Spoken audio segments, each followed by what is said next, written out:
Let's go. Nice little chest bump there by Cry and Garcia to get us going too. Hey, I'm gonna turn off. As much as Rich Lamborn, you know I love you, but we're not. I can't listen to that other guy at all. Please give me something decent to listen to. All right.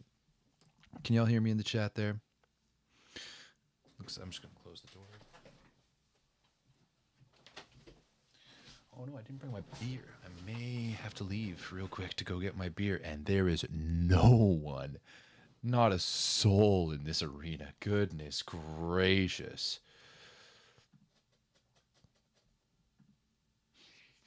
Damn. That is a nice little start here for the Philippines, eh? Whoo-wee. Dang. 2-1, and we are underway. They're just about to blow things in. If you want to get things going there and watch along.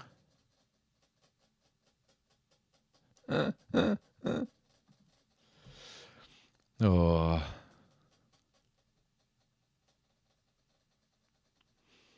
Ooh, the rewind function is back. I'm sure all of our people in the Discord are happy about that.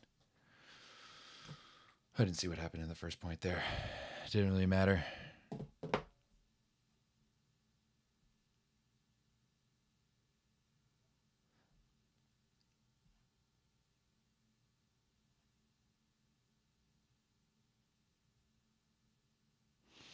Oh, damn. Looks like Ronnie's here in the chat or in the Discord saying that Colombia only got to the Philippines 2 days before the tournament.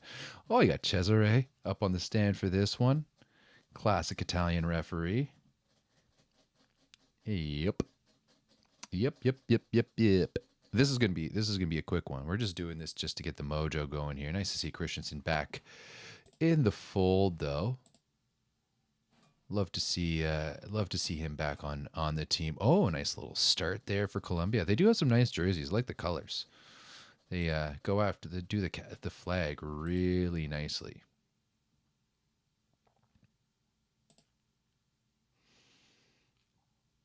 Honestly, no, I don't. I don't think that this game is going to be interesting and entertaining before the Canada Libya snooze fest.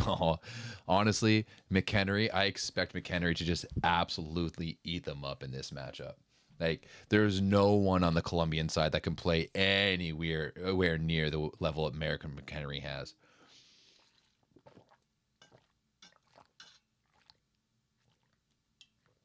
None whatsoever.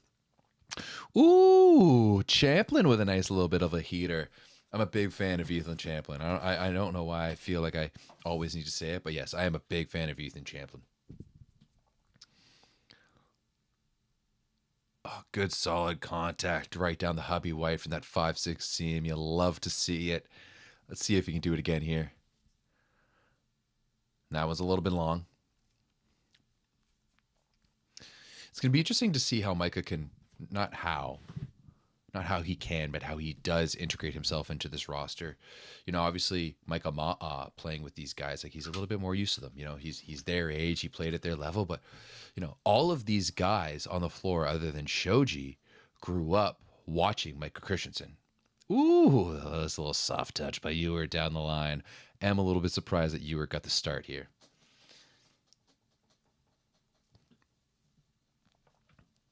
Oh, love that. Just a little push right into the gap. Just some really bad blocking there by Colombia. Just going up all willy-nilly, not following the ball, not following the attacker. Nice little heater there by McHenry. And a quick little transition here from the U.S. Oh, I love that run. Nice little 61 on the back to Jendrick. Nicely put up by Champlin, and Jendrick is right there, setting into the gap. Just no awareness by the other Colombian middle there.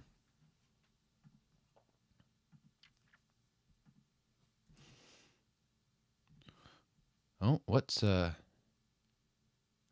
conversation happening here at the net?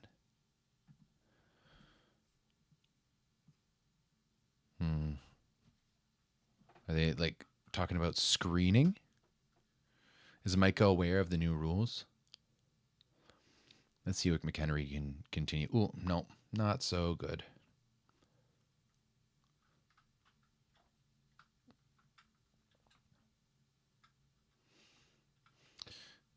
I mean, Mr. Lamb, I think that's very unfair to Micah Ma'a. He's Ma'a's a quality setter for sure. Like Ma'a is like arguably a top 15 setter in the world, top 20 setter in the world for sure. Oh, I love that. Just a great stash, great arm by Ethan Champlin. You know, like does Christensen need to be there for them to compete, you know, with the top 4? Yeah, 100%. But like Ma'a is just as good. Champ, don't say sorry. You hit the ball hard. Oh, Gabby already just USA just unloading here on Colombia. I don't think they've made an error yet. Don't think they've made an error yet as the men's US team just gets things going here in the Philippines. I'm gonna pull up some live stats as well too before the Canada game starts. I'm just I'm hoping it's 10:08 right now in Toronto, and I'm hoping to be in bed by midnight. I'm not going to stay up for the later games here. In this one, well, I'm going to be staying up for some games later on, so no need to kill my sleep already. Love to see Eric Shoji, big fan. Good pass there by Ewert. Oh, bit of a miscommunication there. Don't know where Garcia was. He should have been on that one, and a missed opportunity there by Colombia's number 8.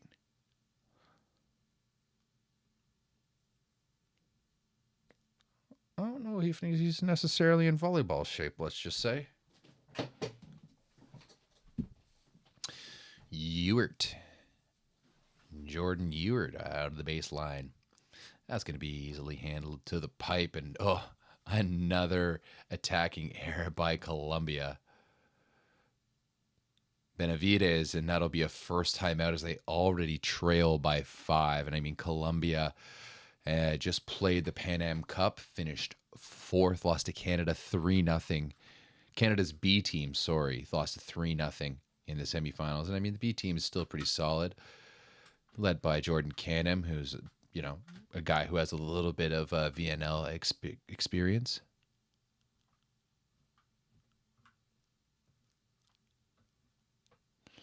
What are the odds this Colombian coach is Italian? What is the percentage of Italian coaches in men's volleyball? I mean, in volleyball in general, but men's volleyball.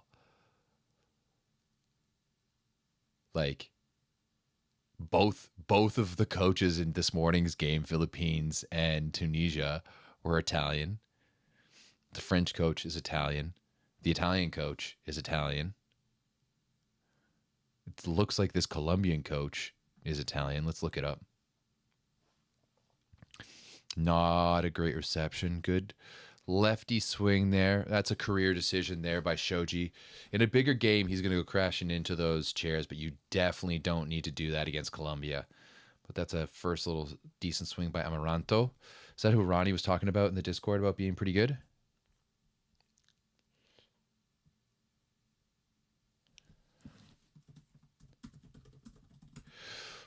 Oh, Mary. Oh, no, it's Jendrick on a little bit of a push. Just a bit of a push there.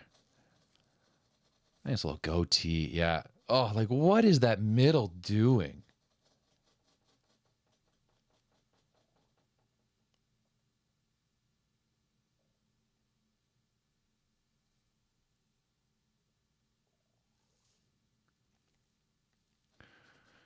Oh, just more confusion on the Columbia side. And this is going to be easy. Ooh. Nice little one-on-one block there. Columbia showing up.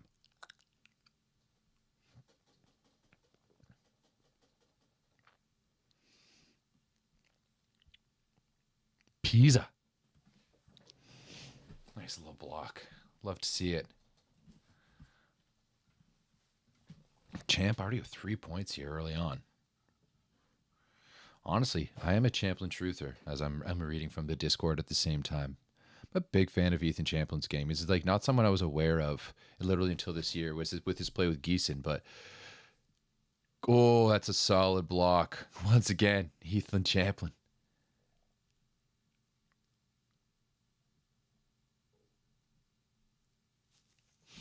Reagan rules at the Discord. I wonder, is that Ronnie? Is that another Ronnie Alt?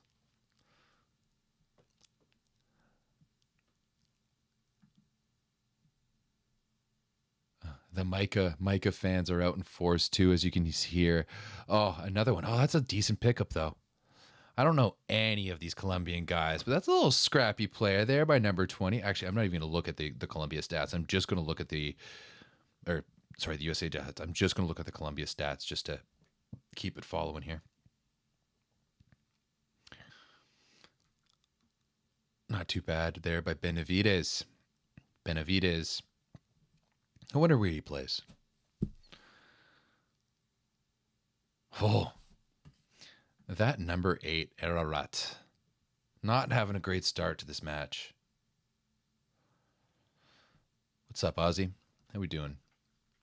How's the morning time in Aussie land? Champlin was a bright spot for Geeson this year. He wasn't a fan of my guy Jory Mantha, but that honestly, Jory's an acquired taste for sure. Oh, good scoop. Oh yeah, Shoji all over that like white on rice. Good swing by GGF. Just nice and standard. The U.S. not taking Colombia, getting too lightly so far. Clearly coming out there to play. You know, I was always told growing up that the best way to respect your opponent the most is to play your fullest against them, right?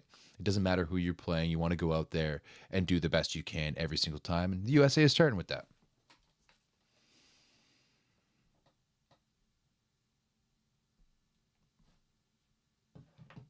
Amaranto.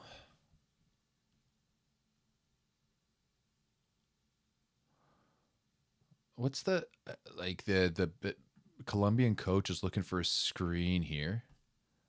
All those also their coach is 100% Italian. Paolo Montagnani. Honestly, I think I could oh yeah, he is Italian. I think I could learn Italian.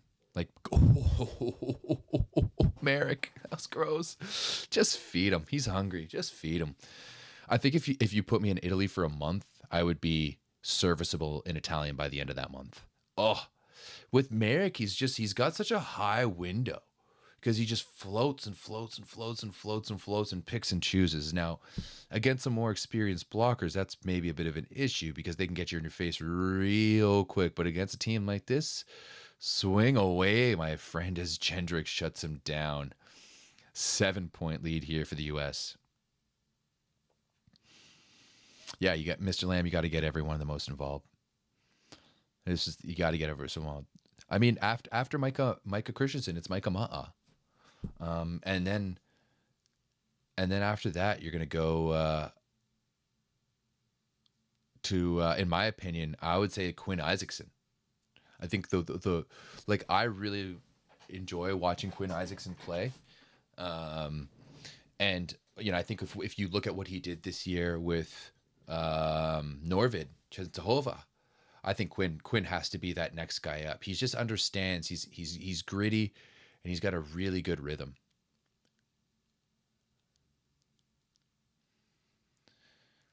Micah Isaacson, yeah, I agree. Ma'a and then Isaacson.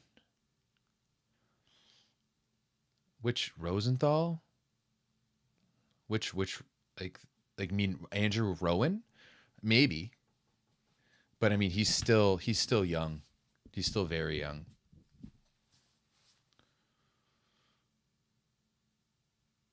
Ba, ba, ba, ba, ba, ba, ba, ba, ba, ba, ba. Micah Wright?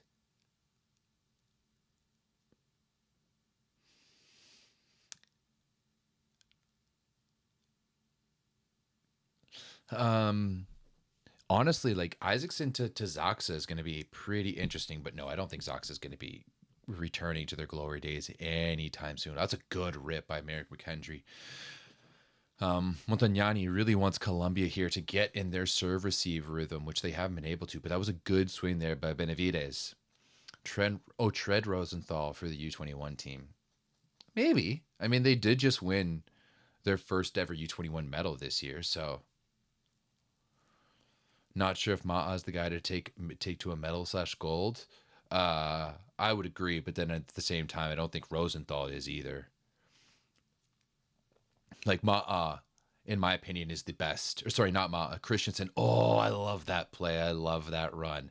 And Gendrick's always so available in that situation too, especially in transition. But I think that there's no doubt in my mind that Micah Christensen is the best American setter of all time. Like Lloyd Ball is fantastic, sure, but Christensen and what he's been able to do over the course of his career has been just incredible. Pure skill wise, I think it's definitely Christensen because the game has evolved so much since the 2000s, so much, and Micah hasn't only been involved with that, but he's been at the forefront of that evolution too. Oh, this is a big boy. This is a big boy coming in. Hondo.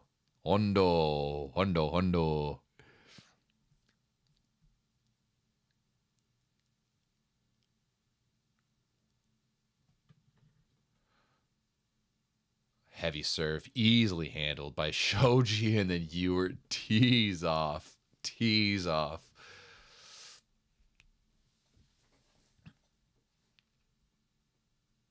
Pop. Whew. Like, look at that ball just over top of, like, there's so many decisions for the middles to make that because, like, that's not far off from being a hittable ball from Gendrick.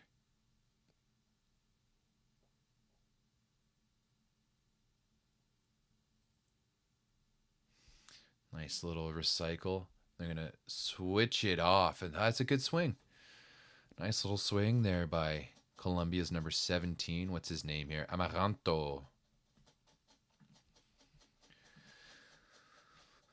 I hate how on the Volleyball World website they just have one name for these guys. Gustavo Larando. No, that's not who I wanted. I want Amaranto, not Larando Hondo.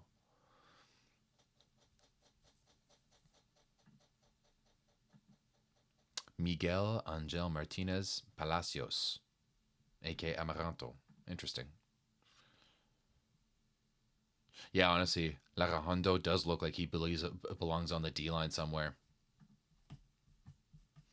Oh, my Discord's fucking up right now. It's really laggy. That's not good. Hey, there we go. A nice little middle run. Get the Colombian boys going. Get them going. Once again, I have no,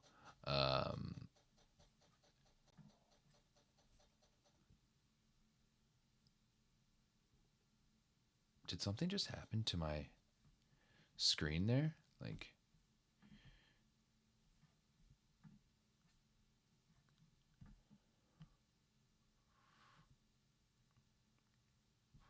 why is that happening when I turned on studio mode? It'd be really fun if, oh, okay. Why?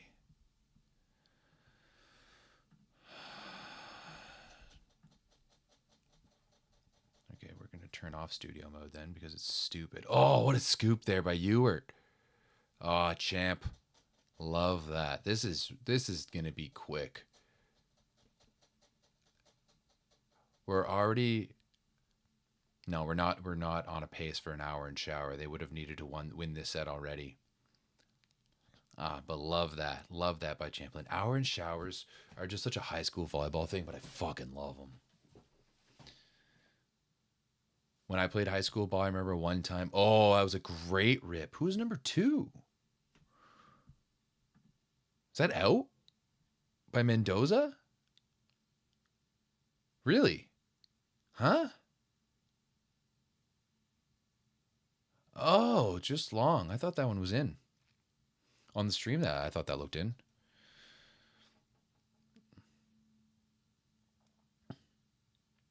Ooh, that one hit though. Benavides, right?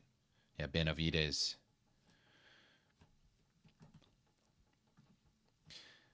Okay, well then. We're going to throw in a nice little... Where's the window capture here?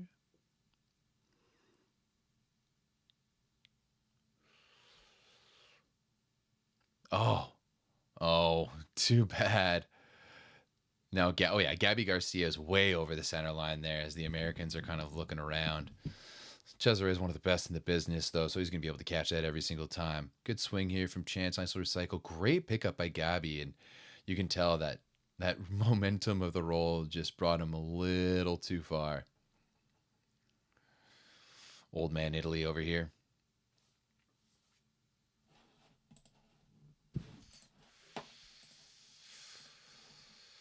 Hey, there we go. Bringing one back. So stoked to score against the U.S. Makes sense, though. I don't hate on that at all. You know, for a lot of these guys, like, imagine what it's like going together to play against Micah Christensen and some of these other players. What are you guys saying that the Canada stream just opened? Oh, of course, now it is. Stupid shit. Oh, we got Matt Proser. He was just doing the Hermosa Beach Open this past weekend, so it must have been a last minute flight over to the Philippines for the Mr. Prosser. Prosser's actually a good dude. I got to chat with him quite a bit in Ottawa and in Quebec City. So it'd be fun to call a game with him sometime. Shoot the shit a little bit. We'll see how empty the Canada versus Libya. I'm honestly just interested to see how bad Libya is. Like, I know like Colombia at least plays in South America. At least they play, but like Libya is so random. Yeah, on this game, no. This on the Colombia game, it's Rich Lamborn as the color, but on the Canada game, it sounds like it's Matt Prosser or someone. Although I turn off the sound anyways. Rich Lamborn is the #1 meathead in volleyball. Oh, that's such a quick ball. So fast at the back row there by Micah Christensen. Perfectly run by Champlin and just like no blocking discipline or awareness whatsoever there by Colombia. They are a bad blocking team. I'm going to turn off the sound here for the anthems. I do like Libya's jerseys, though. Those are some clean jerseys. I can honestly say this is the first time I'm ever going to watch Libya play. Again, this actually might be the first time I've watched Colombia in a real match, though. Oh, this is just a night of firsts for us. Oh, I would take Champlin 100%. I'm a big fan of Ethan Champlin.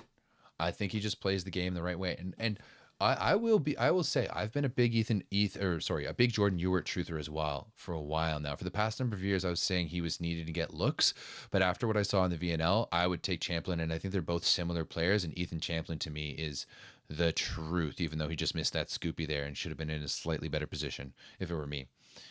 But yeah, I think Champlin has just a bit more of an upside than Jordan Ewart. I think he's slightly steadier. Okay. Boys singing the anthem. Shawan back in Jersey. You love to see it. You absolutely love to see it. And Mr. Nick Hogue back as the El Capitan as well.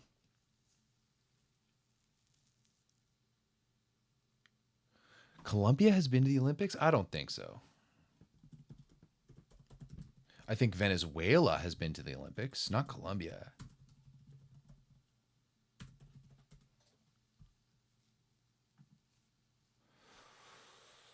Yeah, Colombia has never been to the Olympics. You're thinking of Venezuela. Oh, nice little tippy down the line there by Ewart. Ooh, okay, there we go. Fire me up, Colombia.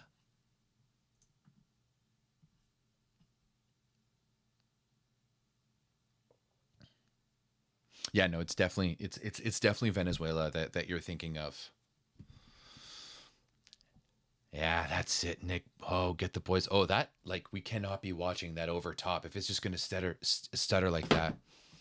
Yeah, Colombia or Venezuela went because before it would always be like the last chance qualifiers for the Olympics were always so messed up because like Japan would always essentially pay to be able to have one in their country that essentially benefited them. And then the other one, it was like you got to go. Like that's why Mexico went back in 2016 too. Pretty sure it's the same thing as same year as Venezuela. Oh, show gets the start. Show gets the start. Let's go, boys. Her, Haslinga, Hogue, McCarthy, Kofi, and Louis. Yeah, honestly, USA sticking with you here. 24-20. Or sorry, Colombia sticking with you here. Doing not too bad. Serving all right. Blocking all right early on. Missing their first serve, so that's not the bestest. But we're going to change some things up here. We're just going to add some stuff. We're going to open up this window capture. And we're going to throw out some... That tournament in Mexico. What tournament in Mexico are you talking about there, Mr. Lamb? I'm not entirely sure what you're referring to. Left. Let's go with 0. Right. Let's go with 0. Great. Just this. Now you guys can see what I'm looking through throughout this game. Pan Am. Yeah, Pan Ams are always pretty fun. Mexico actually has pretty good volleyball culture. Like they show up, they've got some great fans. Like the beach events that they've been holding there over the past few years have been pretty fun. And yeah, if you look here, Amaranto with 5, Benavides with 4, a block for Colombia, and an ace as well. So they're spreading out that offense a little bit. Is the U.S. Champ starting to leading the way there with 6, Gendrick with 4. Champ 4 for 7 in attacking. The U.S. hitting 52% efficiency to start this match with a couple of blocks and an ace. Mexico's starting a women's pro league. Oh, I love that. I mean, given the political situation in the U.S. right now, I don't know. Yeah, we'll see if their pro league is able to keep it going. Now I'm gonna mute. I'm gonna keep on watching both of these games, but I'm gonna mute USA Colombia right now, and then I'm gonna go to the stadium noise of Canada Libya. Let's just get show going, get him going. Gazi Cuba for Libya. Finally, not a non-Italian coach. Yeah, spike that like button, bitches.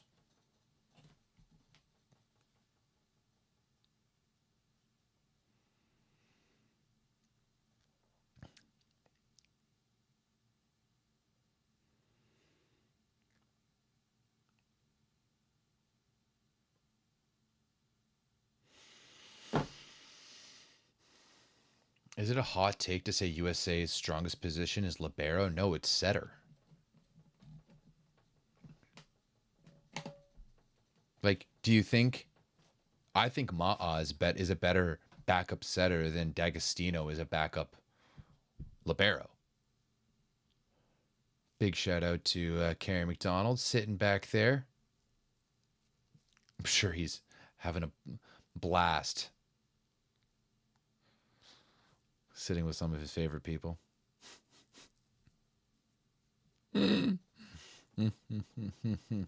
I do think it is a hot take to say the USA's stronger position is libero, because I definitely think that like Micah is arguably, oh, damn, not a good start. Not a good start for the boys. McCarthy just getting absolutely slammed there. Let's pull up some stats here for this Canada game. Because I know none of these Libyan boys. Absolutely none. Who was that? 18 in the middle? Decent pass there by Hesslinga. Yeah. Oh, he's Doug. McCarthy starts the match 0 for 2, but a nice block. Monsieur Og. Mohamed Al Ghul.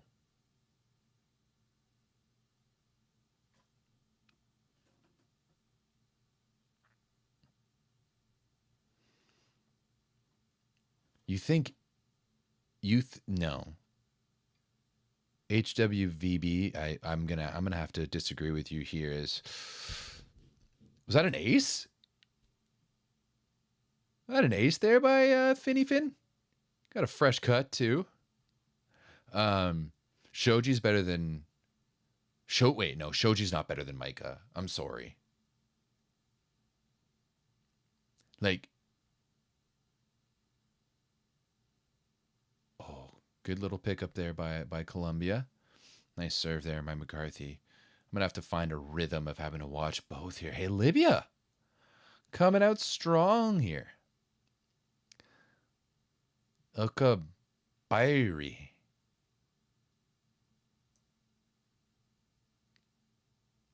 But at the same time, Benavides is teeing off over there for Colombia. They have a little early lead. They haven't been broken yet.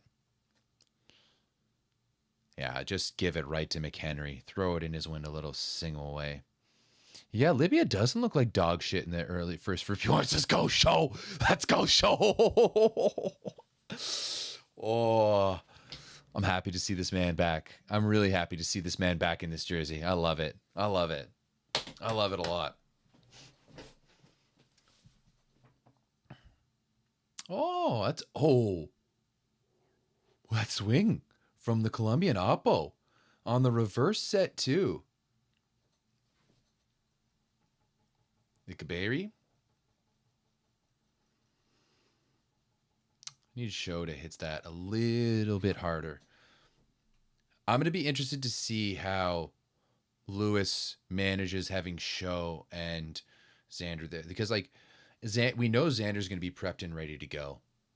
But I do think that Show needs some time to work into the roster, work back into the international game a little bit. So I think this is a great start here for Canada, because the next two matches that we're going to have to play are going to be tough ones. Like our pool is really, really tough here.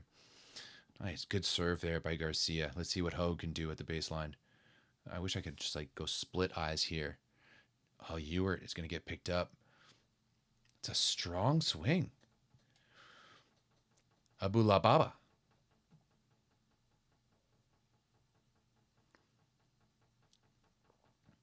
Off the inside hand of Kofi.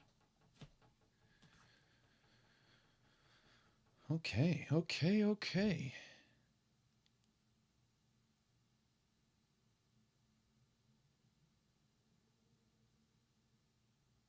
Oh, Gabby Garcia pushing that one through. Kof back to serve for Canada. Yeah, I do like to see these lower ranked teams. Just like, the thing is, if you're a lower ranked team, I think I just want to see you just go out there and fucking go balls to the wall. And sometimes it's easier to play against, when you're the underdog, as Abdelrahman Abu Sariba throwing it down. Lewis, classic, can't talk to the guys on the floor, so he's going to talk to the guys on the bench.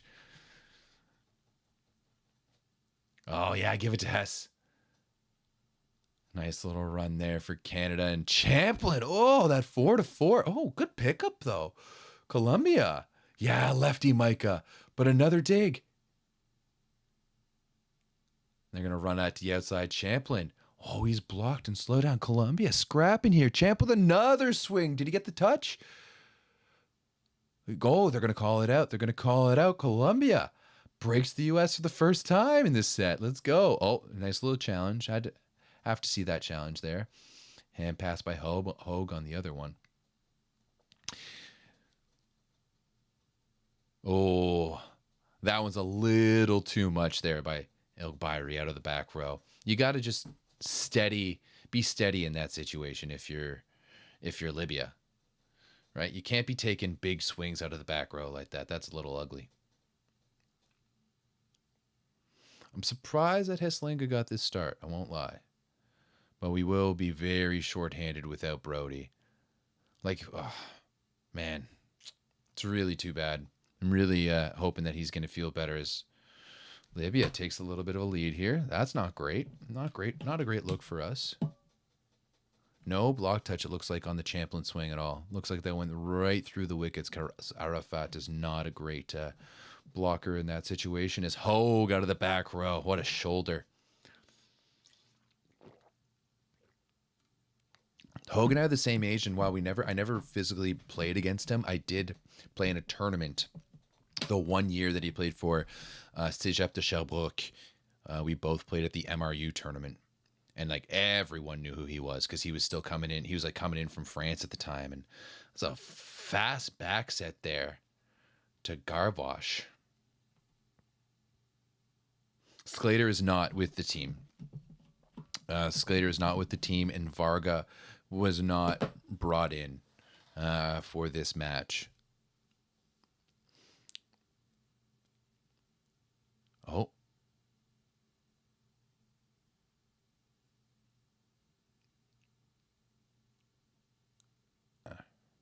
Oh, Champlin pushing that one through. It's a good little rally here. Colombia's scrapping nicely early on. Oh yeah, that middle ball to Merrick is so high that it could feasibly be a pipe set. Oh, sent back Libya. This is a 2-point.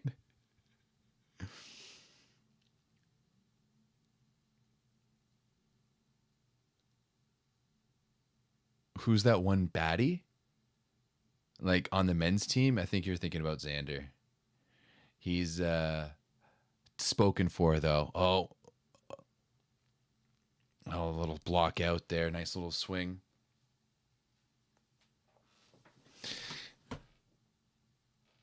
Xander has been dating Lucas Moss's sister for a few years now. Oh, Champ gets shut down there in the Colombia USA match. Arafat and their oppo.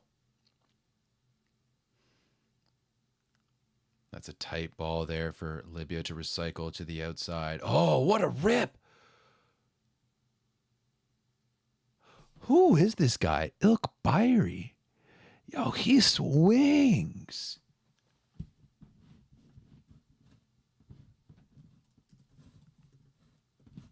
Let's see what his volleybox says. Ahmed Ilk Byrie.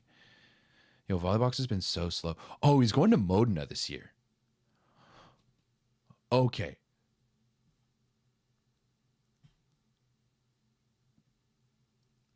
Is this guy like the Fatoumata Silla of this tournament? Where he's just going to a random fucking Italian club? Who is he?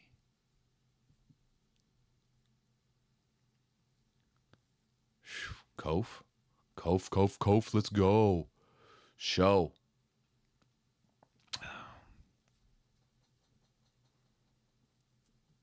Oh, that's a good run to Ewert there. Okay, who would have thought? Interesting. Okay.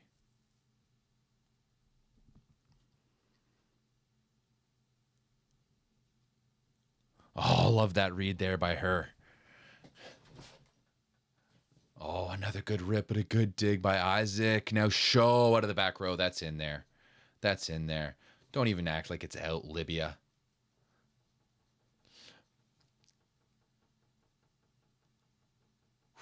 Right into that back line. Once again, guys, Show scored over 800 points this year in the SV League.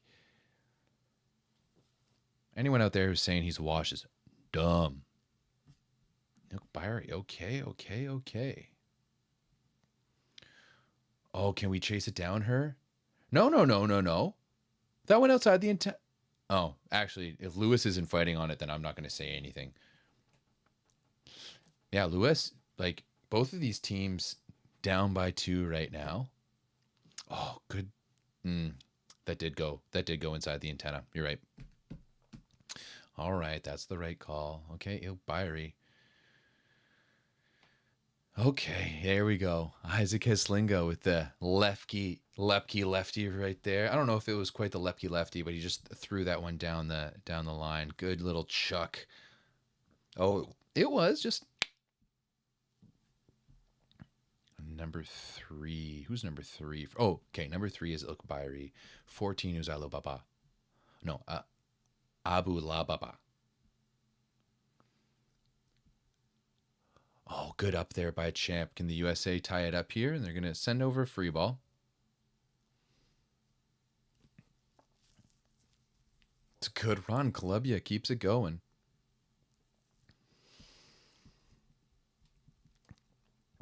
Yeah, there we go, Finn. That's way better. That's a much better response there by Finn.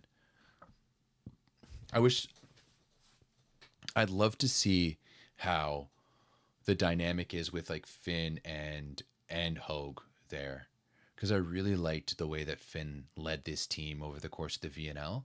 But Hogue is, the guy who's been there for so long. Good little run. 31 run there by by Libya. Alagul. And look, he's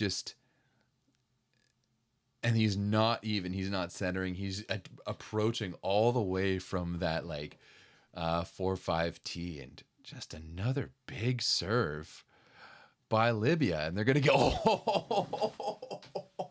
Shawan Vernon Evans, let's go, baby. That was huge. Although that also me taking off my headphones there did pause the stream. So that was massive. He wrapped him. Yeah. Like, Byrie, you're good, but not that good. Oh, wow. 4 points so far by him, and Heslinga's going to handle that one nicely. Hogue. Oh. Yeah, Hogue looking for the touch, going for the challenge right away. Oh, no need to challenge. They called that touch right away.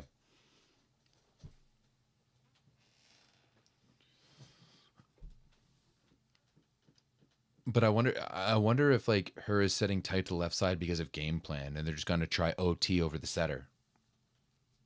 Yeah, because like a lot of the sets have been going far to the pin. They're using that push down the line. It's actually pretty similar to the USA Colombia match where you're using that bad blocking.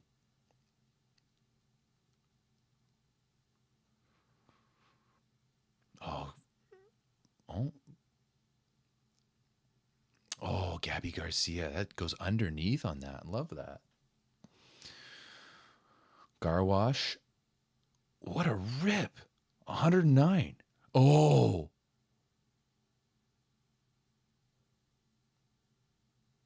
Libya. Bro, if we lose a set to Libya, I'll be pissed. Is Champlin selling in the second set? Let's see. Let's see these set 2 stats here for the USA game. I do think that ball needs to be a little bit higher to show. I think it needs to be a little bit higher to show. What's Champlin's stats? Oh, okay.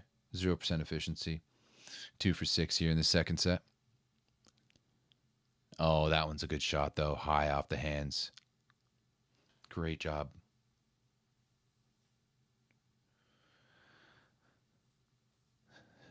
Dude, we're not. I mean, we just got to the ace. Like, if we lose the match, fuck. If we lose the match to Libya, I'm done. I'm absolutely done.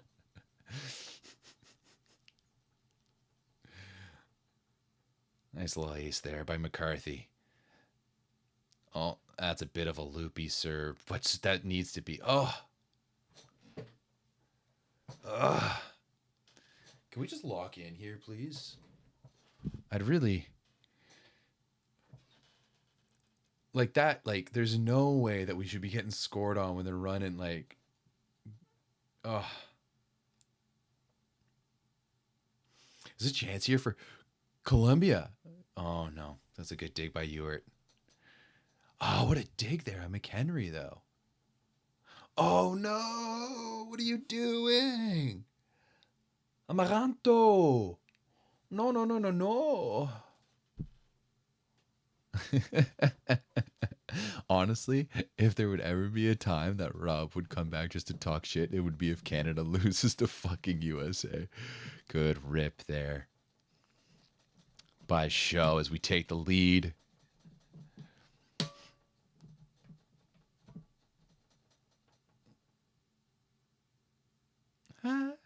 Staying alive, staying alive. Colombia hitting. I mean, yeah, Colombia. Was that an AC? Ah, Champlin Truther. I'm a Champlin Truther for sure.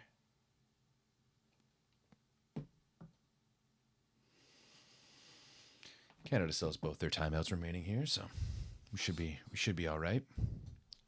Oh, there we go. That's a USA lead there as McHenry closes that door.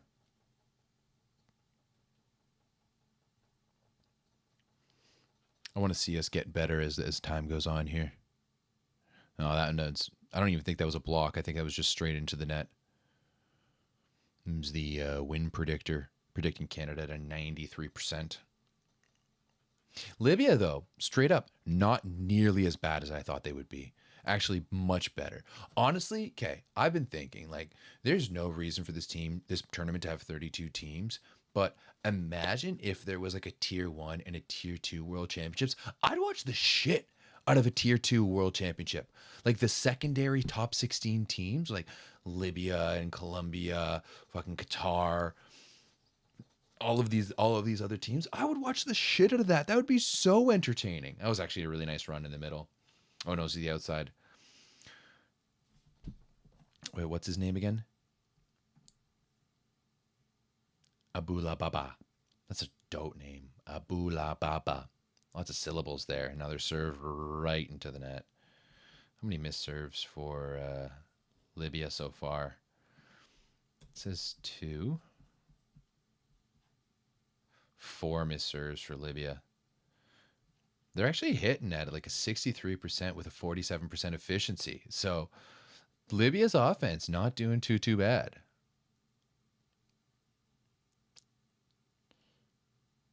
Honestly, I think a tier 2 world championships would go hard AF. Like I think it would like those fans and those teams would have much more fun. Like in Norseca, there's all of these smaller zones that all of the smaller countries play in, and I absolutely guarantee those countries like Suriname and Guatemala and El Salvador and all of these countries would much rather play those smaller events than get their ass kicked by USA and Canada. I didn't see what Hogue was doing there. I was too busy talking and watching the USA game at the same time. Oh, wow.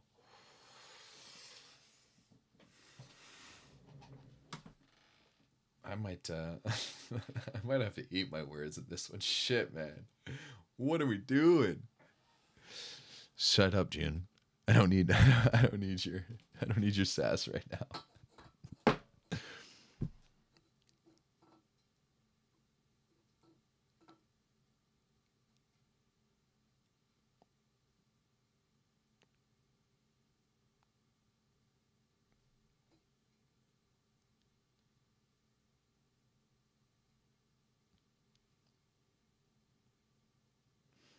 I like that timeout by Dan Lewis. He's talking about the urgency, but also giving direction, right? Like no tipping. You got to push that into the block. Kennedy might go Varga. I'm gonna keep my thoughts to myself on that one because yeah, I think that the way the Varga, I'm gonna keep my thoughts to myself and tell you exactly how I feel. But I thought the Varga came in really well during the VNL. And I'd much rather him on this roster than Jackson Howe. No offense to Jackson Howe. There we go, Kof. There we go. There we go.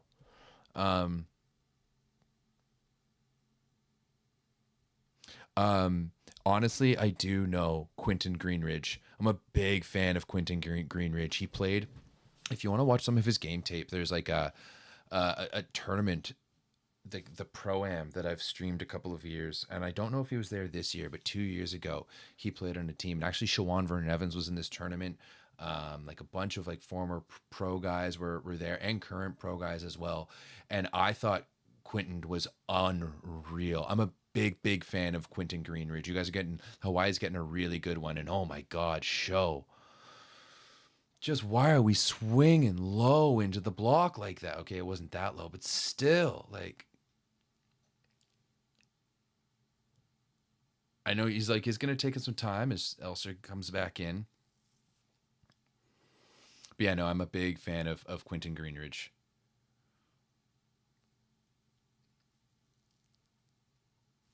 The thing is that like Libya isn't even like playing like super duper scrappy or anything. We just have like, I guess, no video on them. Oh, there we go. Run Hogue from the back. Love that. Someone's gotta get a point here. Someone's gotta make steal.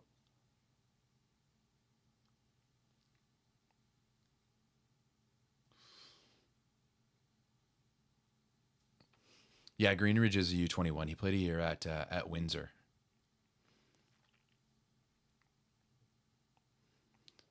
Good little pickup there by Ewert. Oh, they're just swinging away. Ilk Bayri. Yeah, Greenridge is definitely a U21 because he played this past year for Windsor. But just like, yeah, Parco Campo was our map. You know everything, man. You know everything. I know that like a lot of the staff are big on Parco Campo. Oh man, Show just laid on that block. Now we're down by 3. What is happening? What is happening? Oh my God.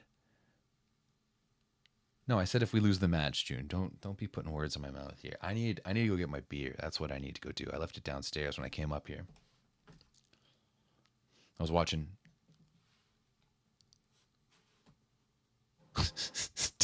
Dan was the.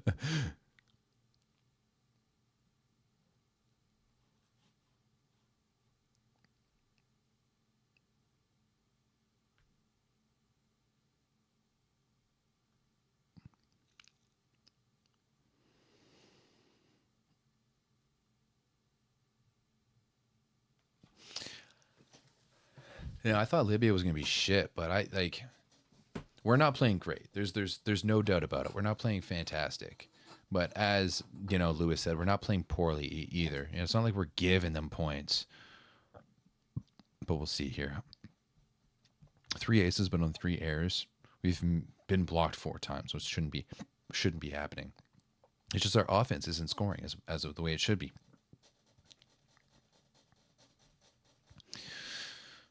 Show's name in Volleybox is just Show, all capitals. That's fucking gangster. That's so awesome. Is it on? I haven't seen the back of his jersey. Is that what's on the back of his jersey too?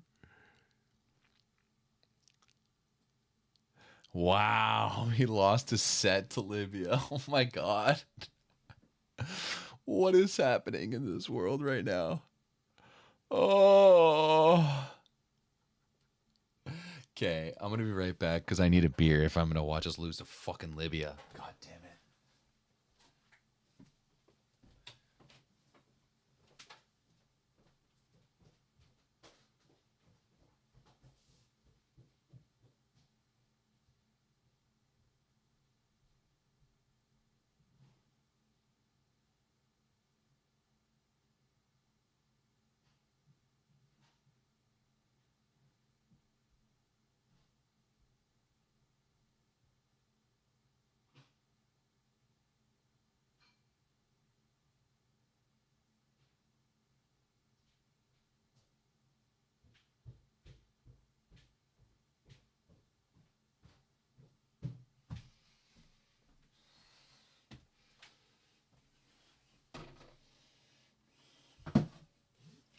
Goodness gracious.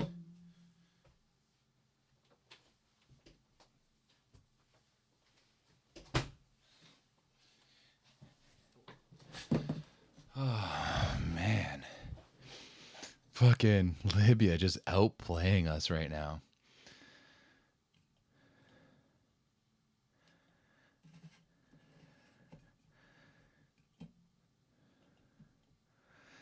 Yeah, I was wrong. Libya is going to the buffet. They're going to the Canadian buffet and just destroying us right now.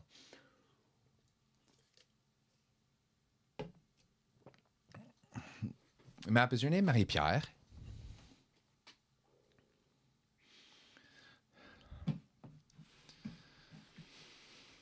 Oh man, like they're like Libya's passing way better than us. We're not really putting any pressure on them. This is fucking embarrassing right now from us. Libya's passing 58% positive, 26% perfect. We're passing 39% positive, 19% perfect. Oh my gosh. That is hard to watch. That's really hard to watch. No, just Marie. I can just see everyone's jumping in right now if we're losing the first set. Hey. Early on. Right now I'm not eating cookies, I'm eating deep fried cauliflower.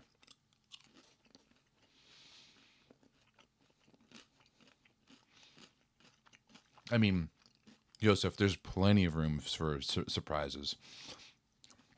I mean, did I know that Modena had a Libya had a random player from who played for Modena this year? No, I did not know that. Gabi just missed that one over there. Libya wins all of world champs. Yo, imagine if Libya won all of world champs. How funny that would be. Hey.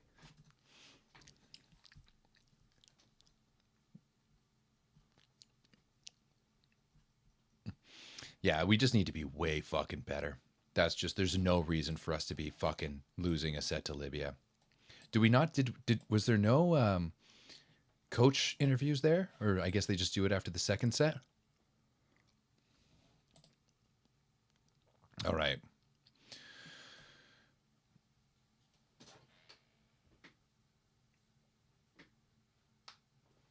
That is crazy. That is wild swing there.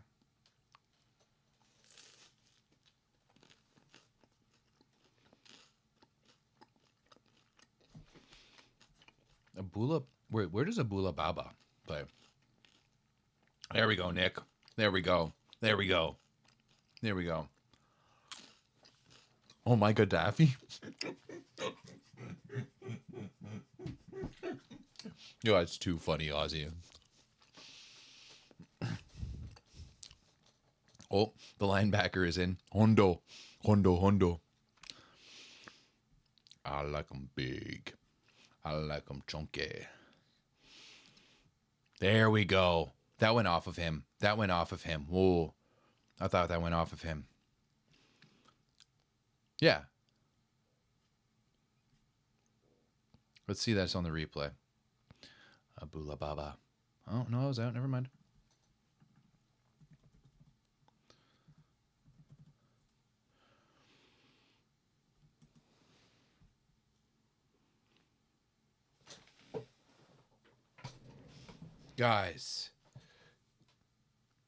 Guys, what the fuck is happening?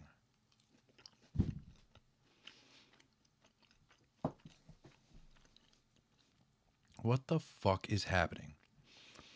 There is absolutely no reason whatsoever for us to be getting fucking dicked down by Libya like this.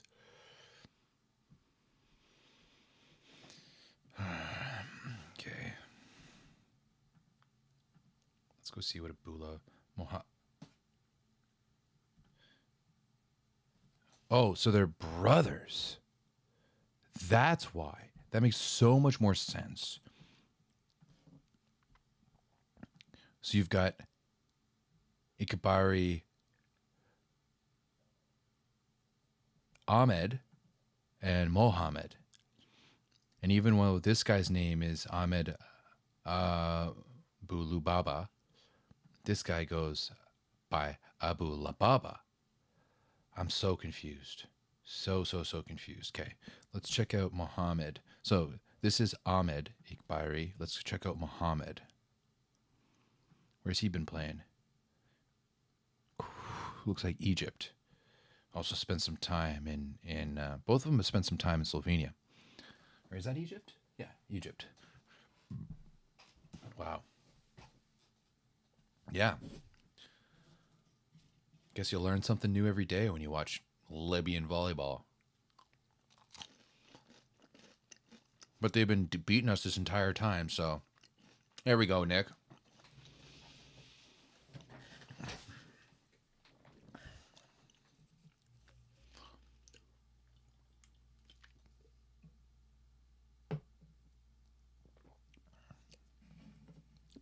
What's up?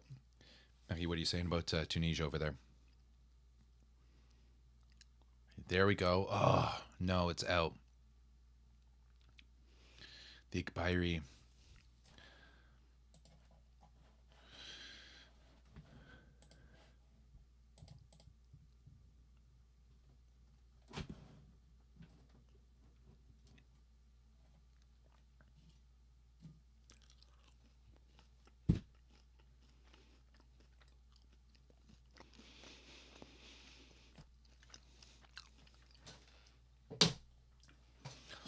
What are we, what's up with Karch saying that not everyone has an arm? Bro, what the hell? So Iqbiri, number 3, is playing in is playing for for Modena, and the other one plays in Egypt. Mohammed plays in Egypt. Ahmed plays for Modena. And also, Map. Somebody was saying like, how does a guy go from Modena to Modena from Korea? And that's actually not something that is all like, what's his face? Nomori Keita was in Korea before, and I think that's like, especially for African guys. Nice, big. There we go. There's the ace. Especially for African guys, I think that's a really easy transition, right? Because Korean teams, especially with their draft and the tryout that they have, and they're just looking for high flyers who can score. So it's a really good place for guys to go refine their game early in their careers, score a lot of points, and put up big numbers, and have some bigger teams check them out. Because that's exactly what Iqbari he did.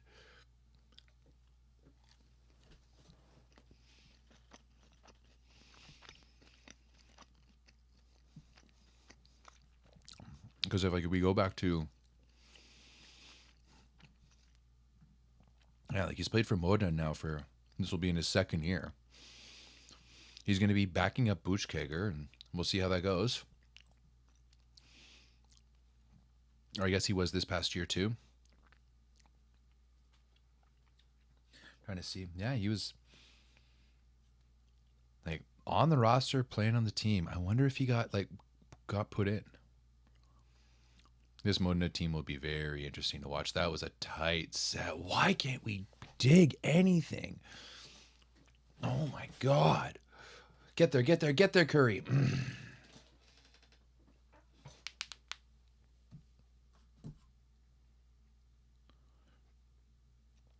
Oh my God.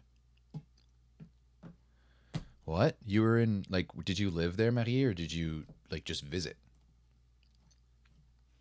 Because if you lived there and you never watched, then that's a. Did we just get aced? Oh my God.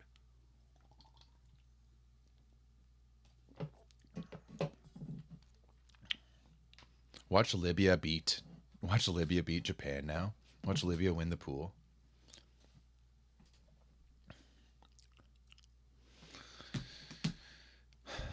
I'm nervous right now. I'm nervous right now. I really am. Like there's no reason for me to be nervous right now.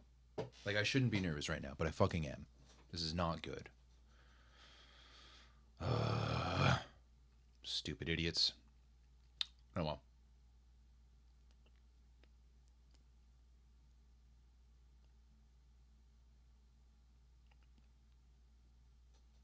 Okay. Oh. Good block by Micah. USA taking care of Colombia easy.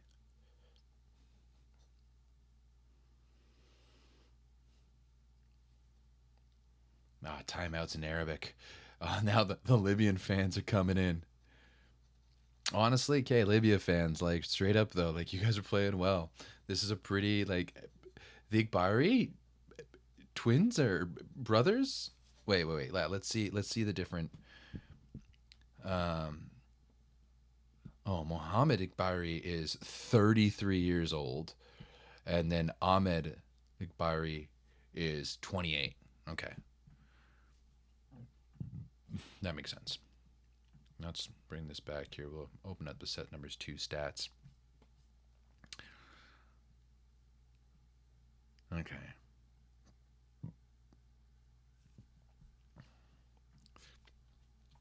See what we're doing here in set number 2. Show's already got threes, 3 for 3. There we go.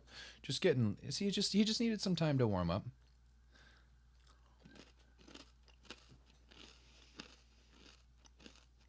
Libya does have swag, and we do look scared. You're very right, Nolan. Oh, good chase down by the Colombian setter. You were a little early on that out of system ball. Show. Nice. 4 for 4, baby. 4 for 4. DP, what are you picking Averill for? What are you picking Averill for? Wait. Well, wait, sorry. I didn't see the question. Do you prefer Jeff Frederick or Averill, baby? Averill all the way. No shade to Jeff Gendrick because, oh, let's go, McCarthy, another ace. Let's go.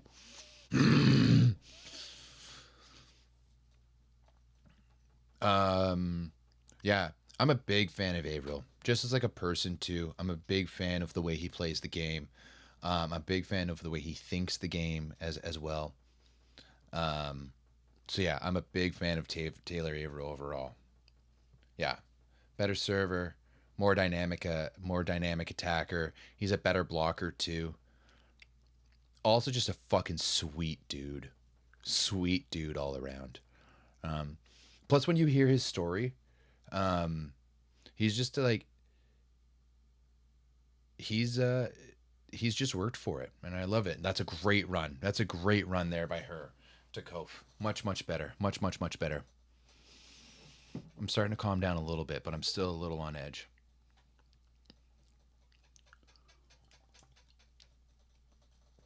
Kof is getting over that ball really well. Show.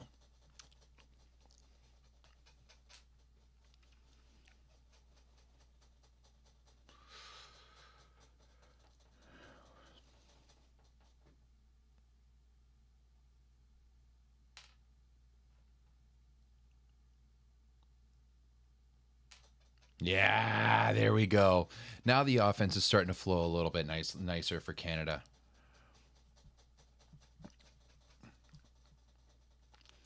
Yeah, hitting at 73% here in the second set with a 55% efficiency. Much better than the first, right? Where we were at like what, 58 and 32. Let's go, Hogue. Let's go.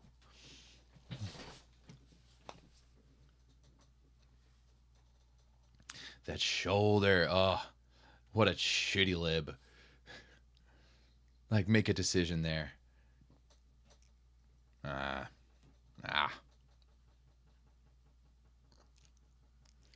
Did you do it for fun? All the Libyan fans are starting to leave now from the chat now that they're starting to lose. But straight up, like, real talk, big ups to Libya with the way that they've been playing so far. They've like they earned that set, no doubt about it. Show.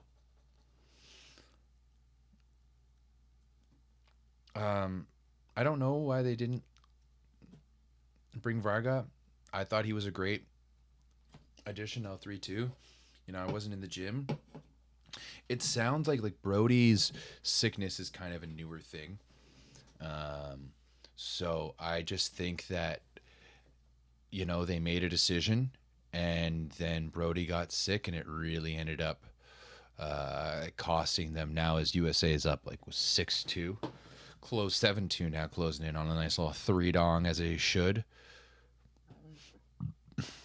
My Canadian boys are going to be keeping me up, apparently. If we go to fucking 5 with Libya, I'd be so mad. Kofi. Bro. That was just bad from the baseline.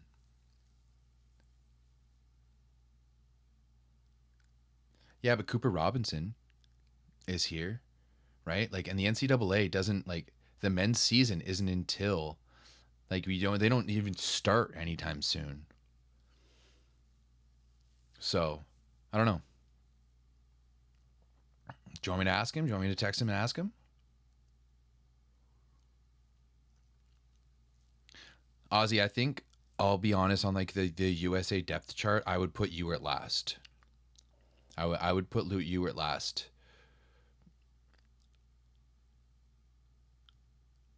There we go. There's no touchy on that. They're going to challenge that, and they're going to be wrong. That was a big block by Jendrick on Jimenez there. Oh, it was off of show. Shit.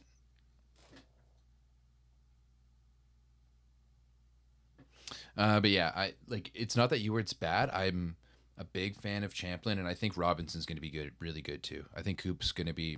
He's going to be the real deal. No, Pasteur has a cannon of an arm. Like Pasteur has something that, like Pasteur has international pace on his arm, and he can hit the ball hard. Like he has something that none of those other guys do. Whereas, like, I think Champlin and Ewert are very similar players, and Champlin's better than Ewert, right? Like, and you can only really have, like, especially on an international roster like this, you can only really have like one smaller ball control, steady guy. I would pick Setter. If we could upgrade one position, I would pick Setter for sure for Canada.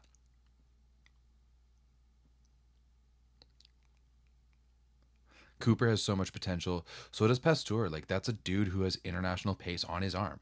Like that, he has a great arm. Like you can't teach arm talent like that. Fuck, guys, come on. Like these Iqbari brothers are just. I hope I'm pronouncing that, by the way. If there's anyone who's Libyan or you know speaks Arabic and can tell me if I'm pronouncing this properly or not. Oh, Jackson Young. Shout out to Nipissing University.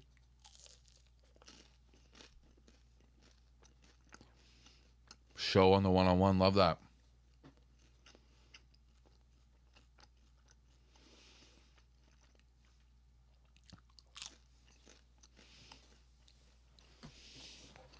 Yeah, I just think that of all of those players, Ewert has the least upside.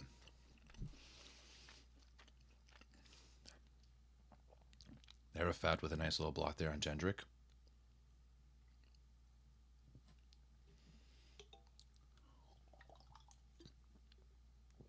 Okay. Nice. Let's go. Let's go. How many aces has that been by Finn? He's been tearing them up from the baseline. He had that one really terrible go around early on in this in like the early goings, but he's been a lot better since then. He had 2 aces this set alone. Great pass. Yeah, run Kofi like that. Yeah, no, because Ewert's the oldest of that bunch too, right?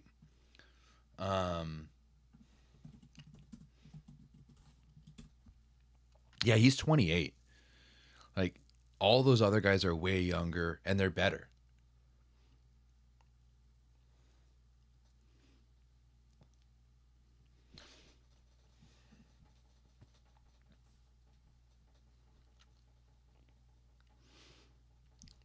Oh wait, that was set 2. Let's see, or set 1. McCarthy also was set 2 aces in set 1. Show 6 for 7. Hogue 3 for 4. Kof 3 for 3.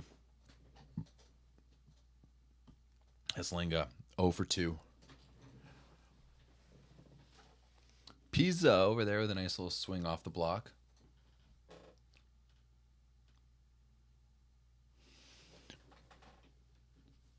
No, Jashki is 100% still in the picture. He's just taking the summer off. Same thing with Russell. Same thing with TJ. Same thing with Anderson, Holt. I think David Smith is probably done.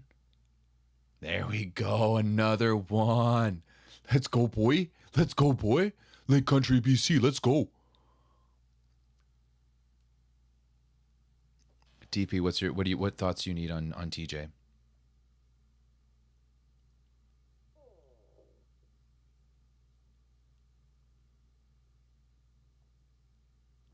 Radio-Canada stream le match? Ben oui, parce que comme CBC stream le match aussi, CBC sur CBC Sports, ça fait du sens que Radio-Canada fait la même chose. Yeah, what's our... TJ is... When TJ's at his best, he can be one of the best, right? Like, look what he did with the SV League this year. Like, if USA... Like, he's hands down P1 for the USA. But he's not even that small, and he's a really, really good left side blocker. He was the best, like one of the best blockers in the SV League this year when he was blocking on the left side. Oh, just the timing, all of that is all off. Run him, run him, run him. Oh, with a one-on-one. There we go.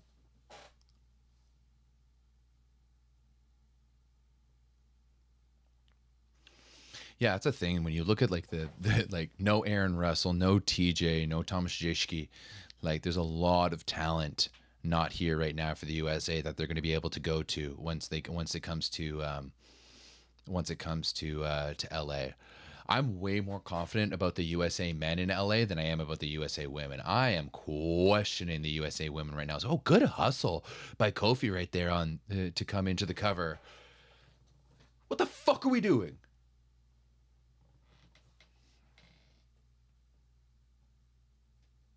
What are we doing? Just everyone watching. What the fuck kind of garbage is that?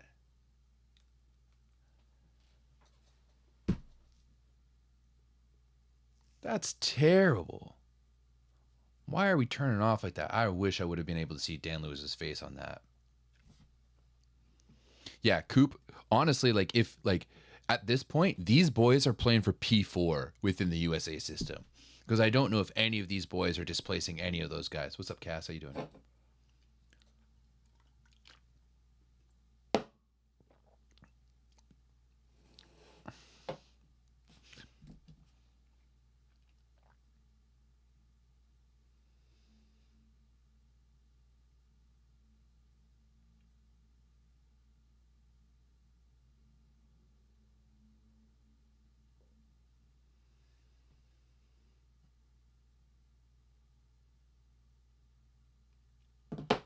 Cyborg knee. Yeah, he always wears the. Aaron Russell always wears the one knee brace. I mean, they wouldn't be that serious if he was, he's playing, so they can't be that serious. Oh, Jackson Young, baby.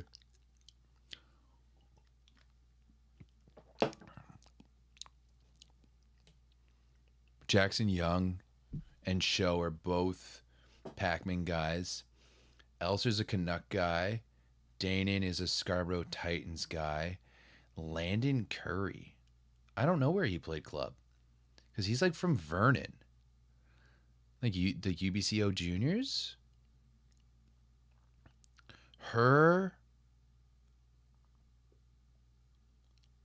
He's not a 204 guy. Maybe he's a Windman guy.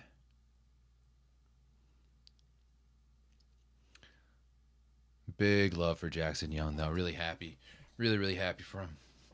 Actually, didn't know that he's also dating Kelsey Veltman, who's another Canadian girl. She's playing for Porto this year. Oh, a nice little ace by the mustache himself, Mr. Ethan Champlin. Much better set there by Canada.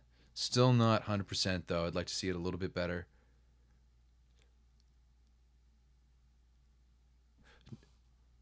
Okay, but where did he play? Where did Curry play in club? Because he didn't play for the the TRU Wolf Pack in club, and he only played for TRU for a few years before he went to Alberta. And I think that one of that change, like I loved Curry when he played for TRU. I got to see him play against UBC in like 2018, I think it was 2017, and I really liked him. And then when I found out that he was must have been 2018 as his rookie year, then I found out he was moving to like Alberta and go to play there. I was like, yes, and like his development at that point was so good. Um, do I think that Jake Haynes needs to look? Here's the deal. I'm not a Jake Haynes hater like some of the other people out there. I just don't know if at this point he's the guy for the national team.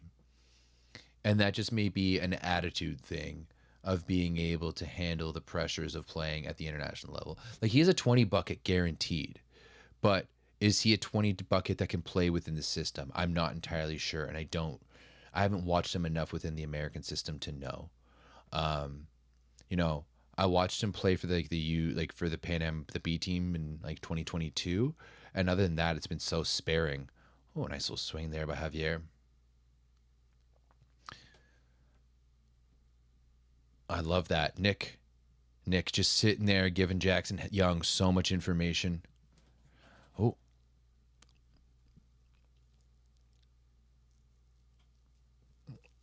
let's listen to the interviews here.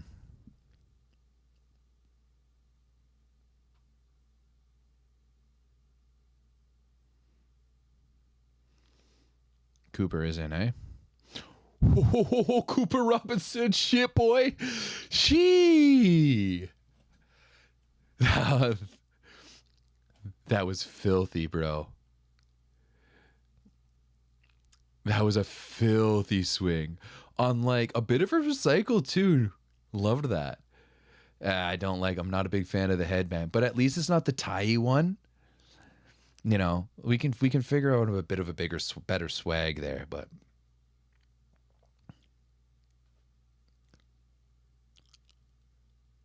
all right, let's see what Lewis has to say in this interview. I'm interested to hear this.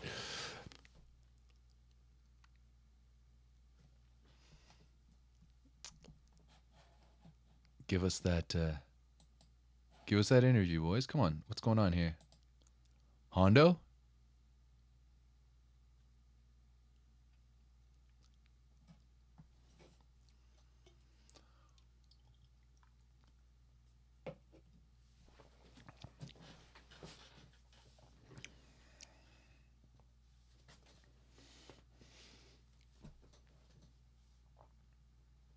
Coop?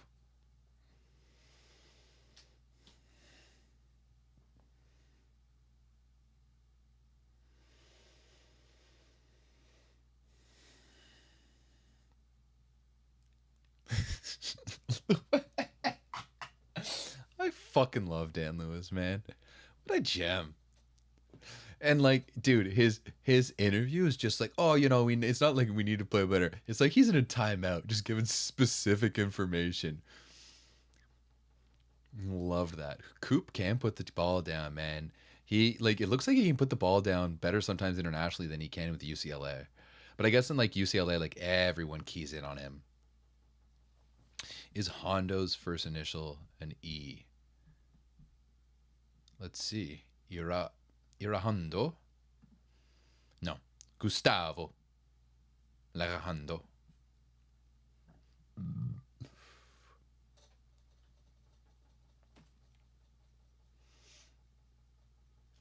It's just the best of my love.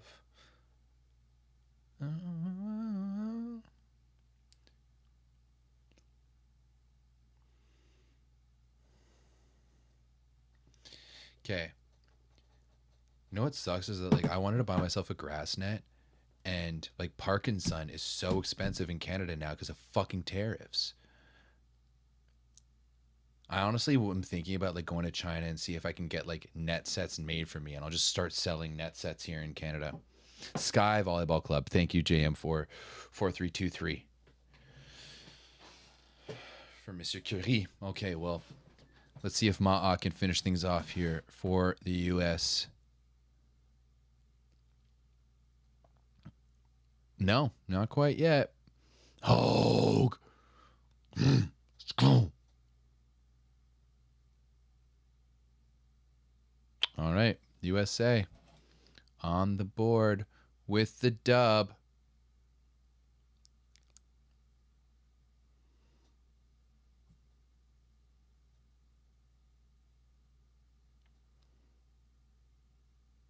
Okay, another ace by McCarthy. Holy shit. Who picked him for fantasy? Do aces give you more points? I don't really know, but that is filthy. Filthy, filthy. All the Colombian guys are so stoked to shake Taylor Avrill's hand. Oh, Mendoza. I thought that was going to be clean down the line, but right into the antenna. All right. See you later, Colombia. Mohammed. Igbari. That was a filthy swing. Filthy, filthy. A pass and swing, too. A little give and go. So much room down the line. Why aren't we like, why aren't we taking his, like, I don't understand. Let's go show. Let's go. I just don't understand why we're giving him so much line to swing at. Like, Lewis was just talking about how we wanted to, like, take away space. That he gets up there, too. Igbari? I want to see him play some games for Mona. Did he play?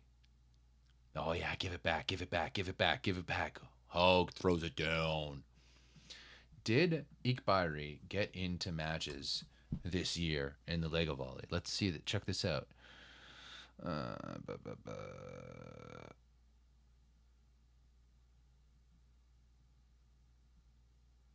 Tabarnak fonctionne, s'il vous plaît. Oh, great pickup. Justin Louis. Little rolly over the top. Oh, it's still alive, though. Oh, wait, no, that was Curry. Never mind. Sorry. Bro, I'm sorry. Curry and Louis look so similar. Like they've got the exact same build, the same black hair. Is that in? Oh, wow. Hustle plays from Libya. Love to see it. Love to see it. Oh, loved that. Let's see.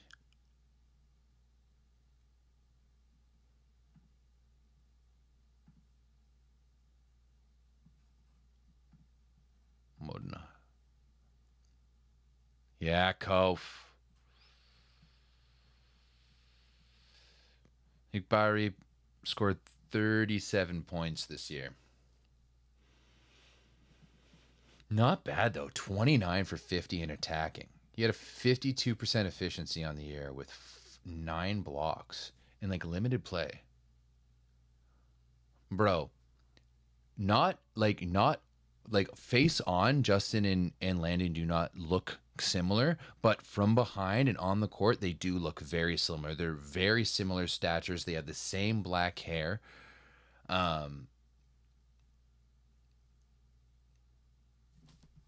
Yeah, that's what it is. It's Mohammed is the where did he go?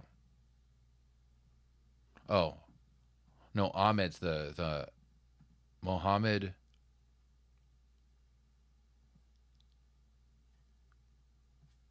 Yeah, yeah.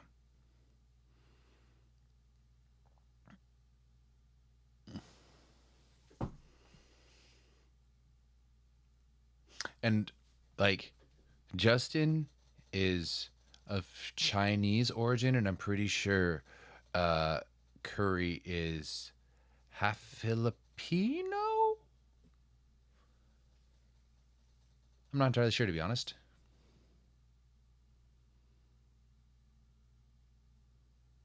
Oh, dribbler. A little bit of a dribbler. Yeah, shut him down. Let's go. Let's go. There we start to go. Figure it out.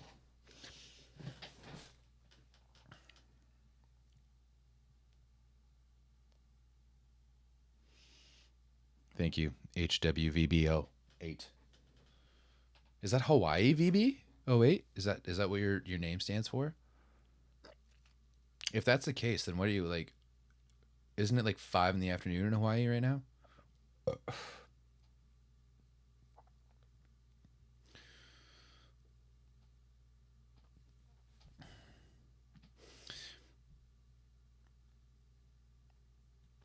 But like, okay, yeah, no, I guess you can't make that compare. Well, maybe actually.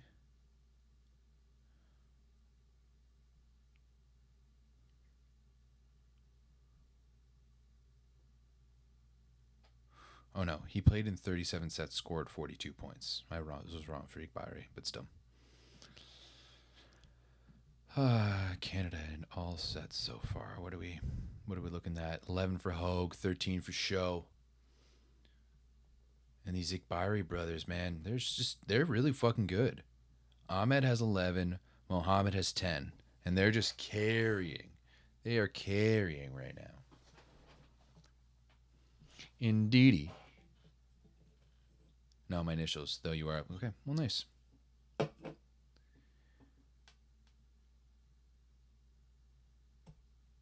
Oh, you're CEO of Titan Volleyball. Man, it's so funny to try to figure out what people's names in the Discord is compared to what their names on YouTube is. What's going on? What the fuck, guys? Oh my god. Thank God. Oh. Let's go, Jackson Young. Jackson Young needs to stop playing for Friedrichshafen and get playing for a better club. He's too good to be playing for Friedrichshafen.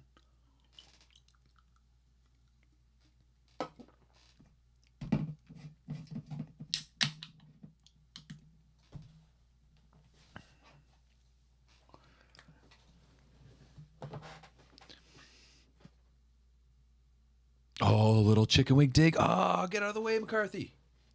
Finian.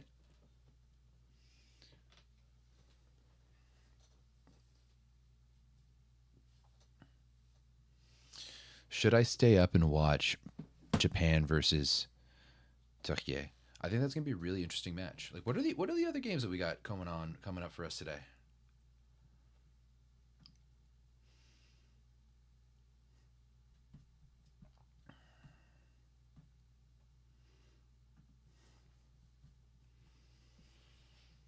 Cuba, Portugal at 1:30.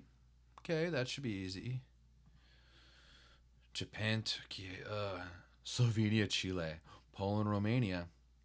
Ooh, I'll watch Argentina, Finland tomorrow night though, for sure.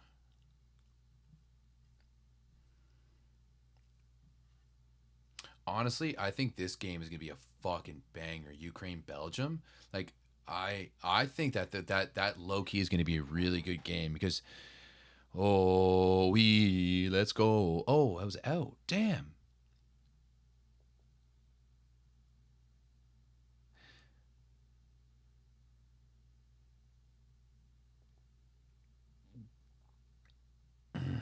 It's tough. Brazil, China. I'm definitely gonna watch Brazil, China. That was actually an entertaining game when I watched it in Chicago. Turkey, Libya. Watch Turkey or watch Libya beat Turkey. Yeah, it's early in the Philippines. It's 11:30. It's I guess like the Philippines is exactly 12 hours. Oh, what a scoop! What a scoop by the Lib. Yeah, show. Oh, they picked it up again. Yeah. I love that, Finn. I love that.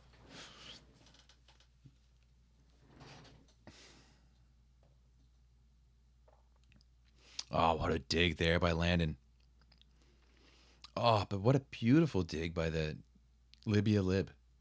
The Libya Lib. The Libya Lib. Oh, such vision there. Oh, hello. You put on those glasses.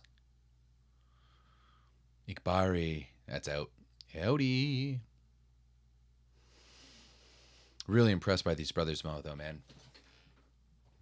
I love it.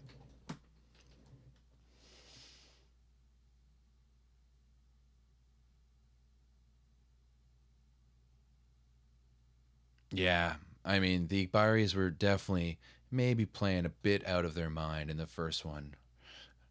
Okay. Swing Jackson. Yeah, there we go. Landon Curry, baby. Landon Curry from the Alberta Golden Pandas. Love that. Mm-hmm. Mm-hmm. Let's go.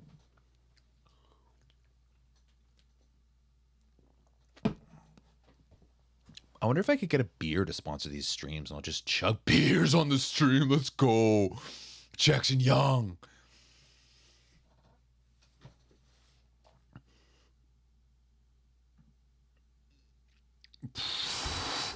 Let's go, baby. Jackson Young's made a fucking nice impact since he's been brought in. I love the fact that it's funny because apparently, you know, he's been a guy that like last year was kept off the B team despite having a really like he beat out like not this past season but the season 4 when he's been for Friedrichshafen, he beat out Jan Fornal, so Thomas Fornal's older brother, for the starting spot at Friedrichshafen, and then he was kept off the B team for some reason, and a lot of people being like, "Yo, why?" And I was just like, I mean, it's not my team. And he actually started the year with the B team, and because the B team was run by Dave Preston and Matty Harris, my guy, was also there, and they were both telling me like he should not be here with the B team, and he made that switch. And yeah, there was a while where it was like, oh, there's Finn's parents in the crowd there looking good. Jackson.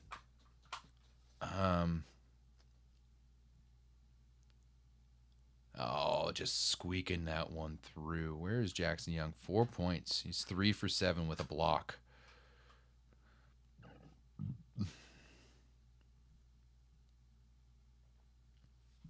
Shows a +9 in this game. Love to see that. Finn is 6 errors. Gross. Oh, no. Guys, that's 2 back. Like, we shouldn't be getting 2 back row violations in a game.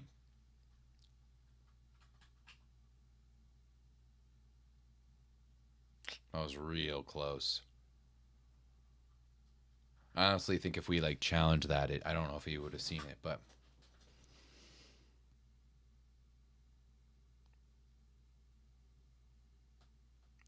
We need to be passing better. There's no reason for us to be passing like dog shit against Libya. Kill it. That was a oh no. I actually feel bad there. Who's number 1 for Libya? Abu Zariba. Oh, that's a tough one. He was there for that. That's it's tough to see someone go down like that. Good luck there by Luke. Mick Byrie gets up there and yeah, he really got in his stomach there. Is he the setter? Yeah, he's the setter, eh?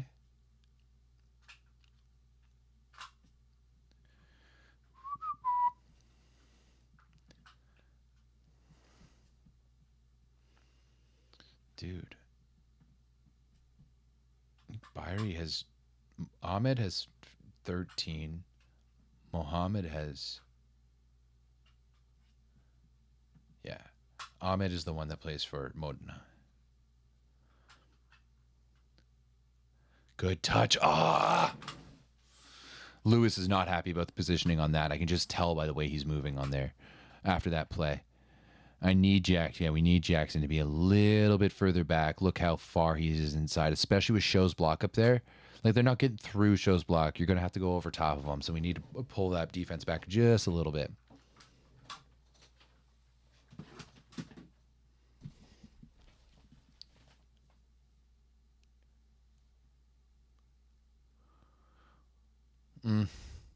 That was a forced middle, and we didn't really need it. But good block. Good block. Monster block for Canada. I don't think that's... No, it's not Bianca. Honestly, Filipinos' English is so good. Like, there's such barely of an accent. Oh, Golf. What a read. Big bulk again. Oh!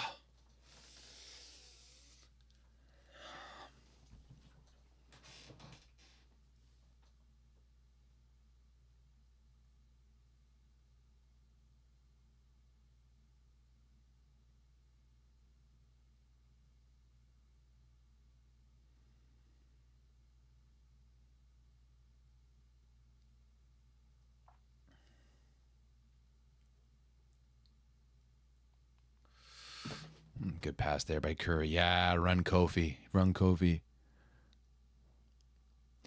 Hey, Luke, you're not wrong, bro. You're not wrong. Although, okay, I can't really talk about Mirza because I haven't watched Mirza all that much, but especially when I was doing like film studies, Addis is so, hey, ladies, no need to pay attention, eh? Everything's just on the phone. Show.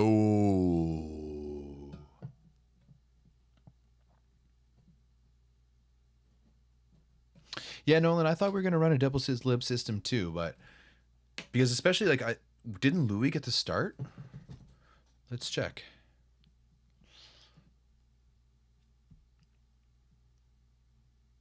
No, Louis hasn't. Louis hasn't been subbed in. It's just been all. Oh, little quick serve there, catch them off guard with a little floaty. Love that. No, that's way outy. That's way outy. But yeah, Luke, you're not wrong. The Hikbairis are really dynamic, high flying swingers. Now they're just trying to do too much. You know, it worked really well for them for a set, and now it's starting to struggle just a little bit.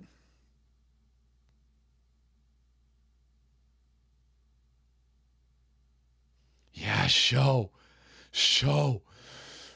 Oh man, I love it. I love it. I really do. I really do. I absolutely. Ooh, rank the volleyball brothers. I mean, I can't be out here and saying the Barrys are where. Yeah, yo, Louis was on the graphics to start, so I don't know what happened there.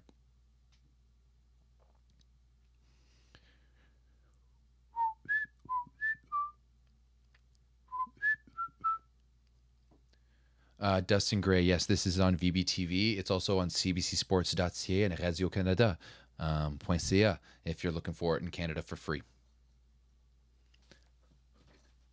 What's wrong with the world, mama? People acting like they ain't got no mamas. Ooh, Blue Jays won again today. I love that. Show. Oh, so much variation on that one from Shaw. And the Scoopy, too. And the Scoopy. Scoopity doop. Must have learned that from Stephen Marshall when they played beach together. Yeah, fun fact. Actually, Show did play some beach, some FIVB beach tournaments with Stephen Marshall.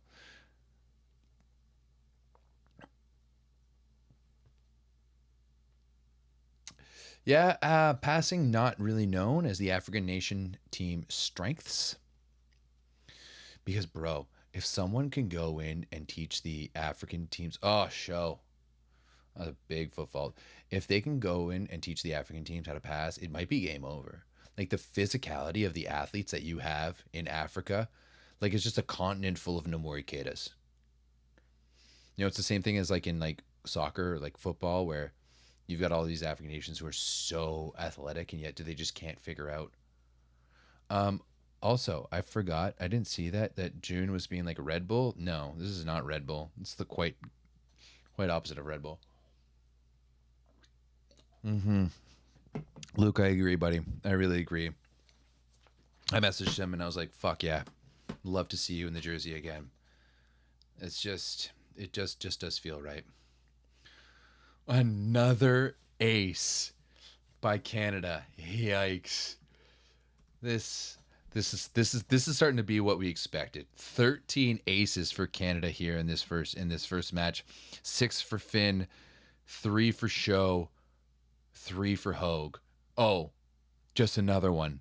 Casual. Finish the set 25-12. Let's go. I'm not as nervous as I was before. Love that. Love that.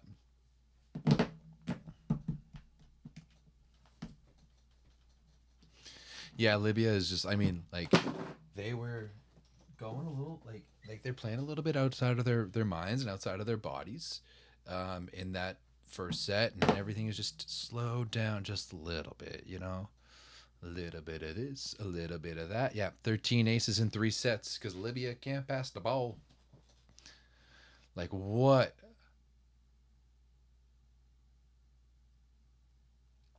Let's go, Lewis.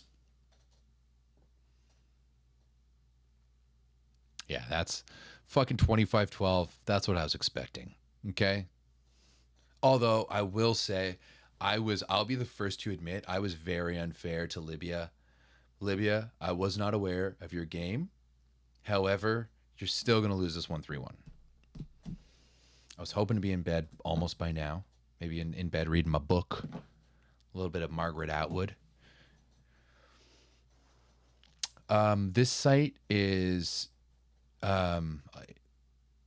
here. I'll put the link on YouTube, but it's the Volley Station's website, and it was like weird. Ooh, actually, I'll do it up here in this because I'm actually watching the that's no stop it stupid. I'm watching the game on a different computer than I'm streaming from. So I have my old as fuck 2015 iMac here is when I'm watching the game on, so I can watch it on the big screen because my old ass iMac is not able to stream matches, and then I'm streaming the no. It's getting late and I'm getting tired.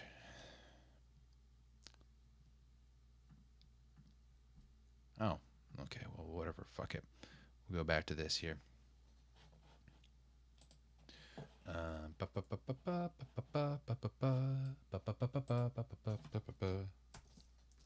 Here is where we're watching the stats. Nolan. Hey, Libya's done well, man. Once again, this is why I fucking think that a tier 2 world championship, like, and even then, hey, if Volleyball World in the FIVB wants to increase membership, go to a tier 1, tier 2 to world championship, 24 teams, and then you have 48 registrations for the world championships, right? And it's way better. Maybe you have 48 countries buying rights for the event. That's way more justifiable, right? And not to mention, like if you're a country that is potentially going to win the tier 2 championships, you might actually buy those rights compared to, like, do you think anyone in Libya is watching on TV right now? Do you think they care? But yeah, it's wild how, like, okay, because like when the women's stats came out, it was funny because when they sent out like the Volley Station websites for VNL, it was like on an internal email, and I was still on all the internal emails then. And I mean, I would be if like the managers of my team when I was working for Volleyball World were still there, but they've all quit and moved on. And like the turnover rate at Volleyball World's so damn high.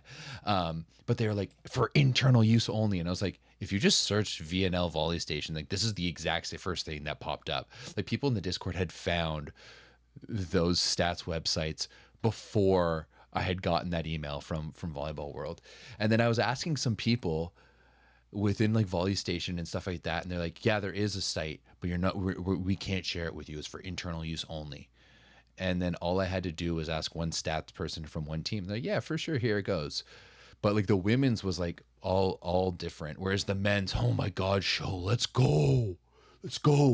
The women's or the men's has been like, it was just the same thing. It's like the same, it's like they learned that, hey, this is probably better to be able to give people proper websites. So Canada finally starting to settle in here. If you look, fucking more blocking, more serving. Love to see it. Show 16 in his return. Hogue, so far 14. Our passing could be way fucking better, though. We are the worst passing nation in the world. I'm going to say this right now. Canada's I'm going to say this. Canada's a volleyball country now. Like, fuck you if you say we're not. Look at the numbers that we're putting up for crowds at the VNL. We've got 2 pretty good teams. Our women's beach pairs are going to the finals of the Olympics and finals of the World Championships, and or sitting women are getting silver at the Paralympics as well too. Like, Canada is a volleyball nation. Canada is the best volleyball nation that doesn't have a pro league. Imagine if we had a pro league. Oh my goodness. What I would do, what I would give for that.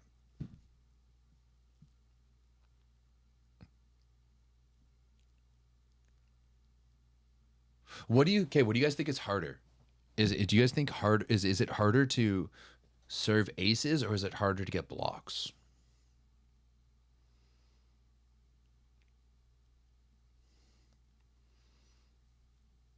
What do you guys think? In your humble opinions.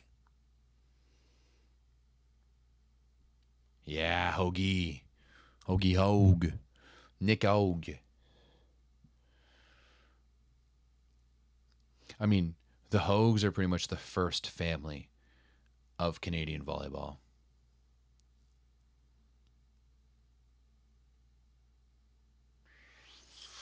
So the problem with that, Luke, is the fact that League One is the professional league is only the iceberg, is only like the top of the iceberg of what League One does. And so League One actually went out and bought with is like, they own clubs, and that's the system. So it's almost more of a European system. So I don't know if they would be able to go out and buy clubs in Toronto. Like, it's just a different system than the Americans, because like volleyball in Canada is way less for profit. Like, most of the clubs, especially in the area, are non for profit. So yeah, I'm not entirely sure. I would rather us see. Yeah, I don't know. I don't know. I don't know how that works. I really don't. It's going to be interesting to see how the next 10, 15 years unfold for professional volleyball in North America. What's up, Dev? How you doing, bud? Hey, Marie, on se tait, okay? I'm never one to hate on Quebec, as you know.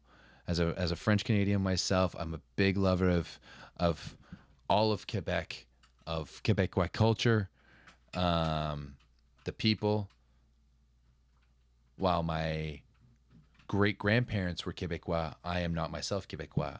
But no need to hate on Toronto. Toronto's fucking dope. Come visit sometime.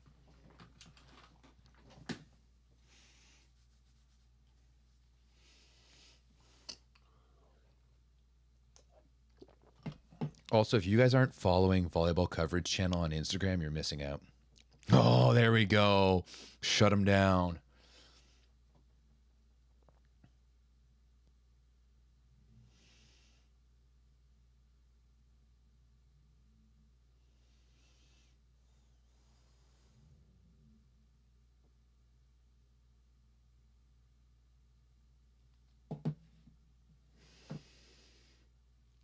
Barry. Oh. if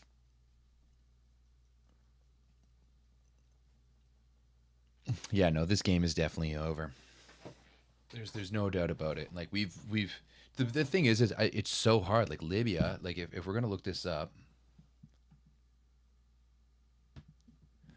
VCC is gang for real.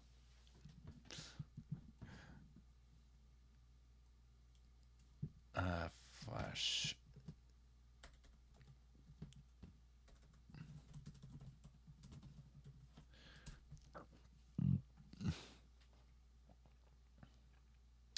What was I looking for?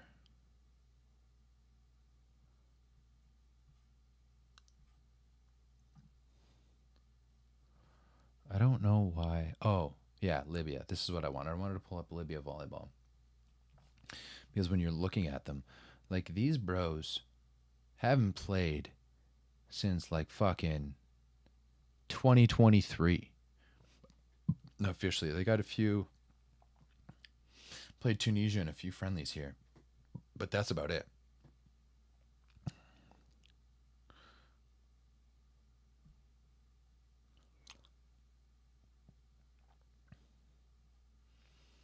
Like before that, they played in the 2017 African Games. Looks like they got like fifth or seventh.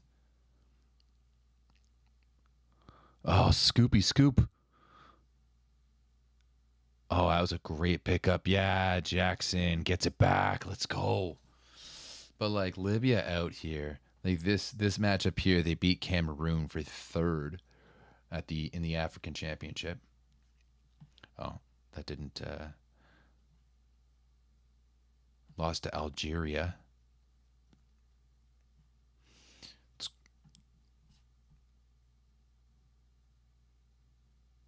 Oh, Luke, you bet on them 3-0. Fuck. That's funny. Sup, Ozzy? You back? Give it outside. Yeah, Jackson Young is such a quick arm man, and he can just get up there, and it's all like he's such good wrist. He's has such a strong upper body that his swing. We're gonna get a really good look at it, I think, right here. Just look, it's just so like he's not coming too high. He's not trying to come over. It's all about this. Okay, Nolan, I have a lot of thoughts about this seriously, and I was actually kind of just there's I know some people with Volleyball Canada, I've let my thoughts known. It's maybe why they don't like me as much. Um, I think that our club system really hinders our growth in passing. Right? We're the best hockey country in the world because we play hockey casually, right? And anyone in Canada knows this. There's ODRs everywhere. People play street hockey all year around, right? It's just something that we do, but we don't play volleyball casually. And our club system, the way it is hinders us. In so many other sports, everyone plays too much and they practice so little. Whereas volleyball, you practice so much to play these shitty little fucking tournaments. At 8 a.m. in the morning, we play these 1 day, best of three tournaments where everything fucking matters. And it's not beneficial for our development. It really isn't. Um, so I'd love to see us move to more of like like not a casual model for sure, but we need to encourage people to play volleyball in a casual way. And if you look at so many like of our most skilled players, like if you look at like the Elsers or like Brody Hofer or Nick Hogue or like Brett Walsh, like these volleyball kids who grew up playing the game are just so comfortable around the ball. We're not comfortable around the ball, and it's the exact same thing in like soccer or football too.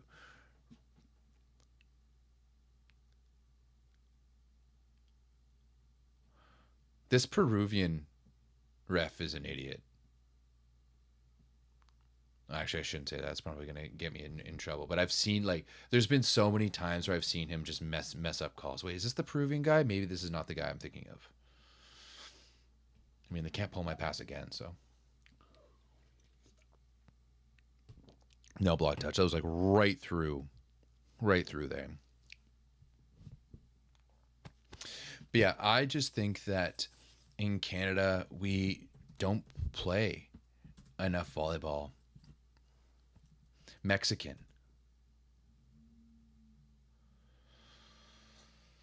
Does Canada see a lot of popularity in younger children of immigrants in volleyball? No. Volleyball is a very rich person's sport because of how most clubs are run. Um, yeah, Jackson Young is 24. I know. I'm sorry. I won't talk about refs. Um, um, and like, there's a reason why. So Pac-Man, which is the club that like Jackson Young played for and Sean Vernon Evans played for. Oh, that was a good run. Is like actually like the number one club in Canada, and in my like not in my opinion, why they are so good is because the cost to play, the barrier to entry of the sport is so low, and they do such a good job of working with the community and offering like house league programs and other programs for people within the community. So Pac-Man actually runs a really good like pyramid, not a pyramid scheme, but a pyramid of volleyball where you have a lot of players like going camps and playing house leagues and doing camps and clinics just at a recreational level that's able to subsidize the players playing at a competitive level. I have so much fucking respect for Kelly Smith and everything that he's been able to build over that. And another club that actually does that super well, maybe not in terms of building the pyramid, but keeping down costs low, is Scarborough Titans. Big shout out to my boy Blair McIntosh, who's the president and CEO of Titans Volleyball. It's not, I guess it's not just Scarborough Titans, it's Titans Volleyball. And they do a really, really good job of working with the community and once again keeping costs low. Guys like Dane and Jimma come from Titans Volleyball. So, you know, there's certain areas of Canada that do really, really well to introduce kids to the game at a young age. But I think that one of the biggest barriers is how expensive it is to play at the club level. And I remember like going in to play club volleyball as like a 14-year-old, and my parents are being like, like it's gonna cost us like $1,500, and like it cost us way more than $1,500 to play that first year, and it just got more and more expensive after that. So we need to find a way to, it's a big conversation within Canadian soccer now, how much politics is involved and how expensive it is, and how when you look at some of the athletes that play, they're all immigrants, and those are the guys that have pushed us forward. As Libya is actually starting to push back and fight back against us here. Yeah, I think our club system in Canada is a hindrance to how we play the game. Because like, especially too, like you have to, you have to have the money to play volleyball. Um, and like I can attest to this, like growing up in Ottawa, there's like two clubs. There's Mavericks, and back in my day it was the Roos, and the Roos worked in some like more low income neighborhoods. Like we had a lot of people who were subsidized and stuff like that. Um, no, and I don't believe that for a second. I'm sorry. In Brazil, a lot of leagues play a 6-6 until 16U. So play volleyball, right? You don't learn the libero. Like you don't need to learn the libero position until later on. Like the nuances of the game don't matter. Just play volleyball. Like I hate these people who go out there and say that like, oh, that we need to have more subs at the younger age groups. Like, oh, we need to have liberos. Volleyball Canada did just change the half hand passing rule, which I agree with, right? Because that's a normal part of the game. But like so many players don't start pick up volleyball until 14U, right? So if you're a middle player who's like 6'3" at 14, 15, and then they never grow and you don't have the ability to pass because you've always been liberoed out and you haven't been working on in practice, no, I think that's terrible. We need like our ability, our skill ability, like is only going to get better by offering more chances to play and making the game a little bit more general at the early ages. Oh, that was a rip.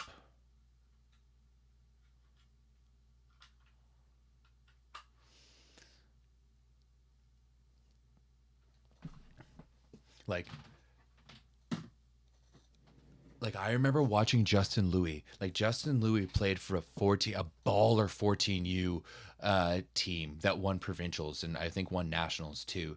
And they were baller for a few years, led by my good old buddy, pervy Uncle Mike Richardson. And they were just a bunch of ballers, a bunch of younger guys who played ball control. So like I'm so against trying to force like position specific stuff down our throats early. I actually want to see like I know in the OVA like we play a 4-4, like it's like 4-on-4 at 12U, and I love that. Like I want to start investing time in having people play like grass fours and make it more casual, because it's just a way to open up the game and play more game and to get more touches. Like we don't need more training, in my opinion. Like we have such a small base of athletes and we're just sharpening the sword too sharp. And look what we've been able to do with such a small base of athletes. Imagine if we made it fun and interactive, and when you wanted to play volleyball at 6 years old, you're going to play like a Timbit style where you go and you have like 45 minutes of training and then an hour of gameplay like you did for soccer and hockey as a young kid, instead of like going in like, it's been so frustrating to see like, oh, we're running academies for 8-year-olds. Like, no, let them play the game. Let them play the game in a way that matters. I don't think we need necessarily more training. We just need more athletes. Yeah, exactly. In France, they're doing like 3v3 half court. If you look what like spike ball and what they're doing in the Netherlands and stuff like that is way better. You know, we can't follow the Japanese system because we don't have those types of athletes. So yeah, I think we need to encourage way more casual play in Canada and just way more touches and way more gameplay. Like, once again, we are the best hockey country in the world because we play the most hockey. It's not because of our systems, it's not because of our training, it's not because of our coaches or anything. We just play fucking hockey. Oh, Nick.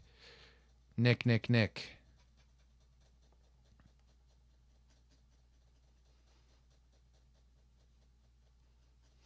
No, I disagree with that. What other game is introduced to you in schools, Nolan? What other sport do you learn specifically through schools? And I used to have this discussion with Doug Anton all the time. And Doug Anton at the time was the like youth development coordinator for Volleyball Canada. And he was also my college coach, and he's also the asshole who ended my club career. Oh, that was a sick swing by Ikbari. I'm gonna have to pay attention to this fourth set here because Libya is starting to creep back. And he used to be like, oh, it's great. We have such a great thing of being like, volleyball is taught in all the schools. And that's exactly why people hate volleyball, right? Because everyone's first introduction to the sport is playing it in fucking grade school with a hard as fuck ball that hurts your arms while being taught by a gym teacher who grew up in the 80s and 90s, doesn't know a lick about the sport, and doesn't know how to teach it. So everyone's first inclination, right? And this is why I put this at a disadvantage, because everyone's inclination of what volleyball is such a skewed up version of what actually is, because their idea of what it is from like when they played it in high school is so far off from what the actual game is. And then you take them to see international stuff. Holy shit. Gross.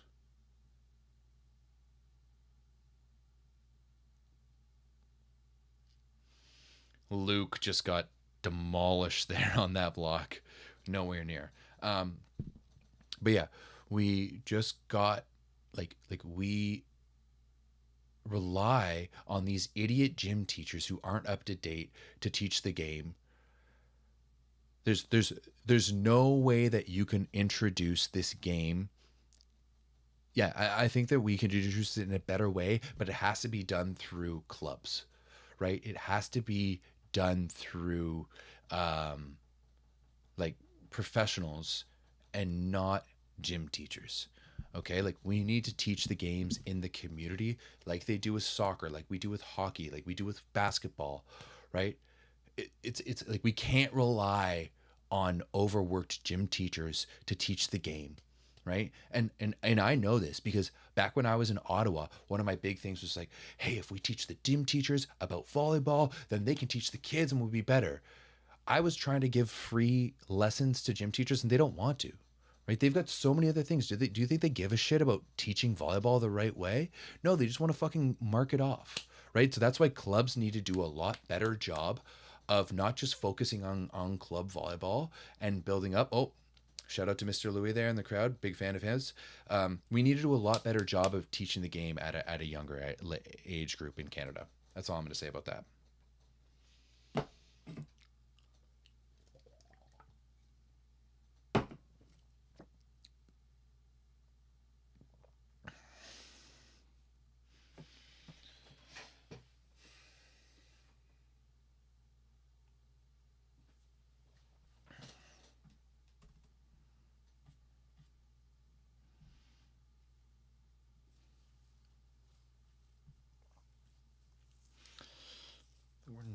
playing terribly here. It's just that like Libya is way better than we were expecting it to be, and then we're falling asleep. Oh, that's a good pass. Ho ho ho ho. Ooh wee.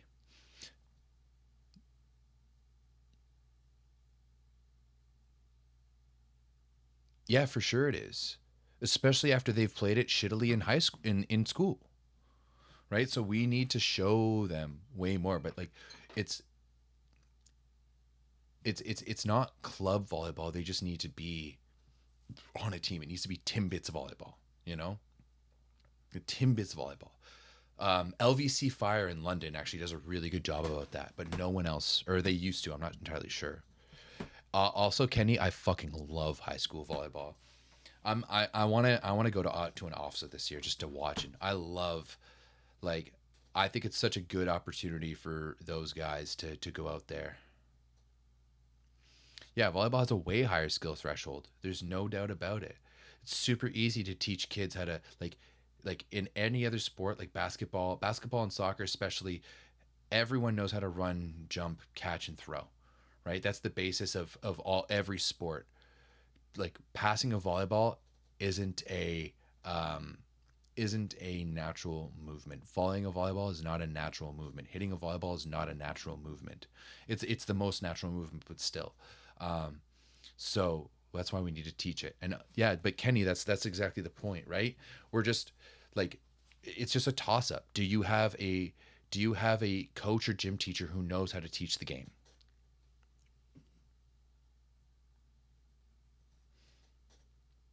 Yeah, Luke, same here, buddy. It's absolutely same here.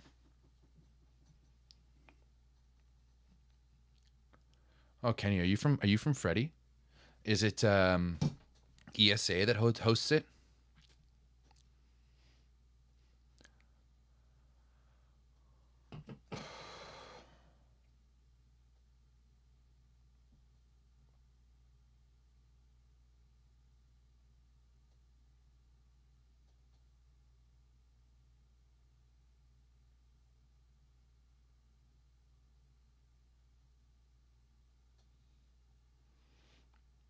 Because like, yeah, it's all luck.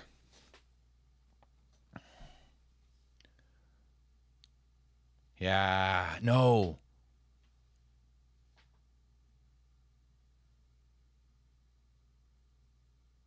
Oh, yeah, that makes sense. STU would be the school to host that.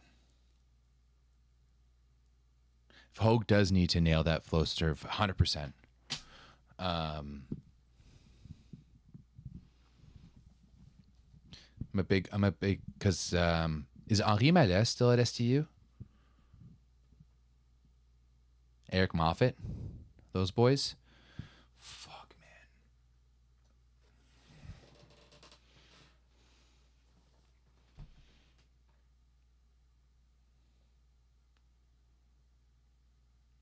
swear to God, if we lose to fucking Libya, I may be done. Like if we lose to fucking Libya, just 15 years down the drain of Canadian volleyball.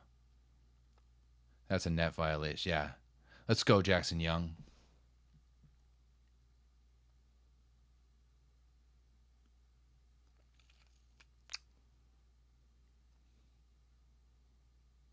Oh yeah, that's a lift for sure. Oh, he's my guy. Let's go.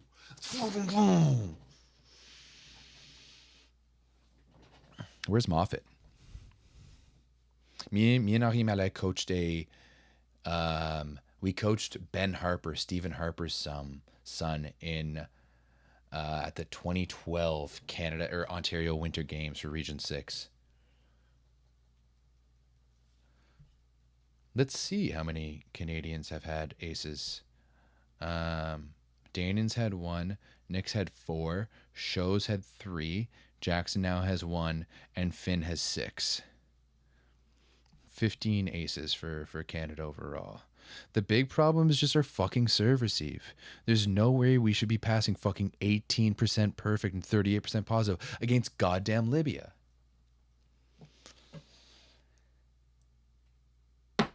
Yeah, he was doing Henri was doing his schooling and coaching at Ottawa U at the time.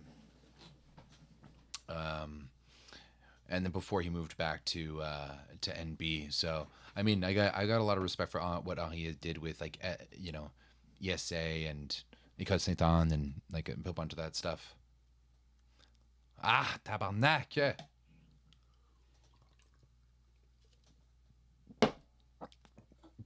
Also, Kenny, I would say that I'm an honorary New Brunswicker because my grandfather was born in St. John.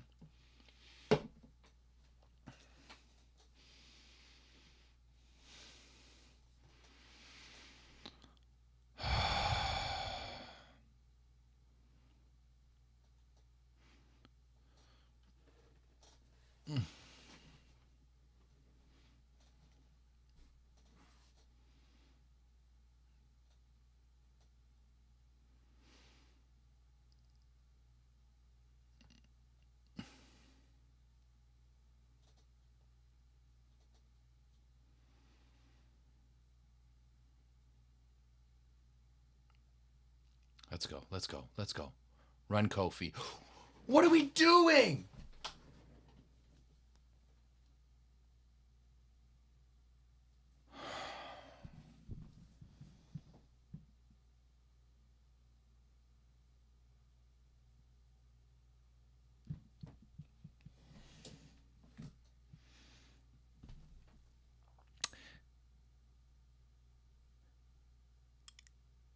Yeah, I remember when the CCWs were hosted at STU because Henri and Moffat kept on trying to get me to come down, but they wouldn't pay me to do it or wouldn't even pay for me to come down. I was like, I'm not paying for myself to, like, if I'm going to pay for myself to go anywhere, I'm going to go to U Sport Nationals where I can film it, and ended up getting stranded in Winnipeg for a weekend because Flair wouldn't change my flight and as the world was shutting down around me.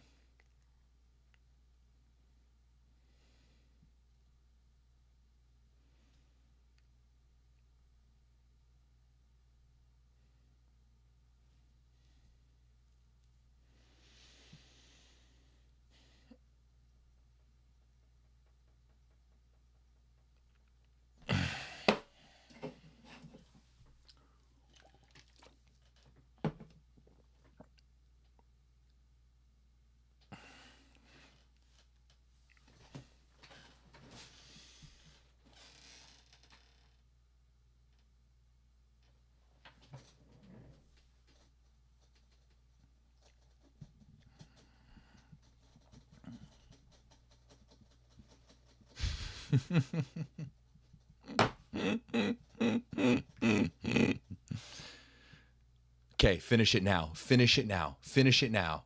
Let's go, Xander.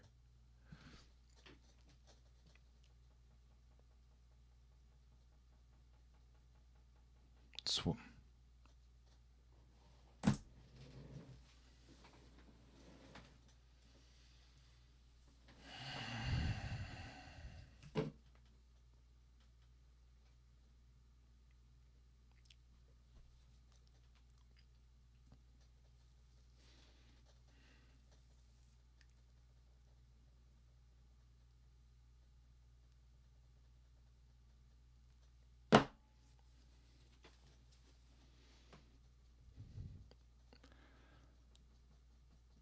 This is hard to watch, man. This is really fucking hard to watch.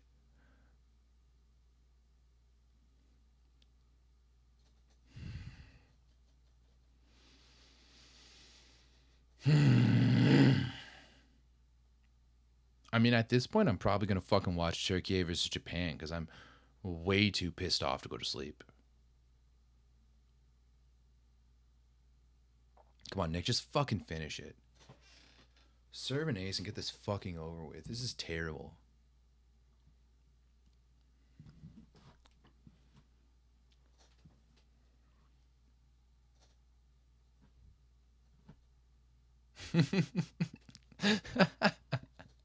Yeah, Ozzy, are you French Canadian?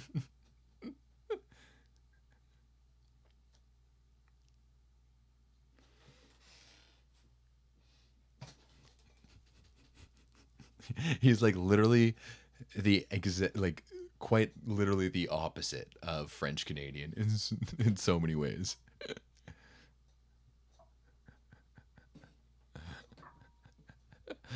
Oh my gosh.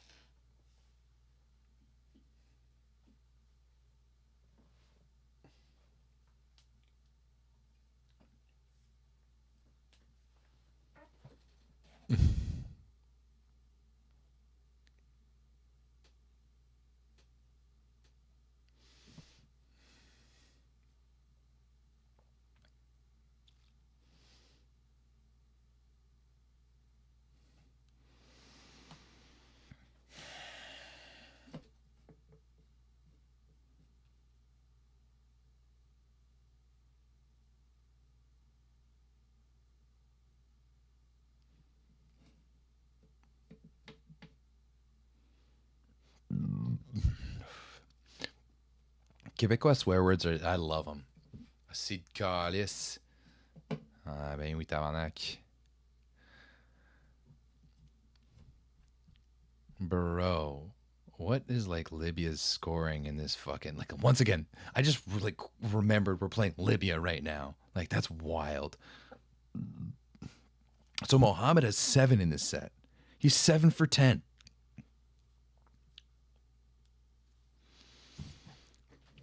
For yeah.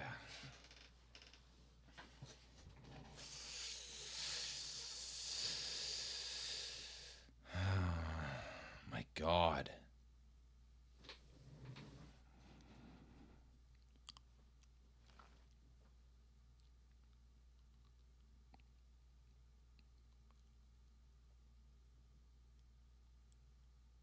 Oh, thank God. Let's go, Jackson. Ooh, Kenny's little like that, eh? Libya is ranked 75th in the world. 75th. Yep.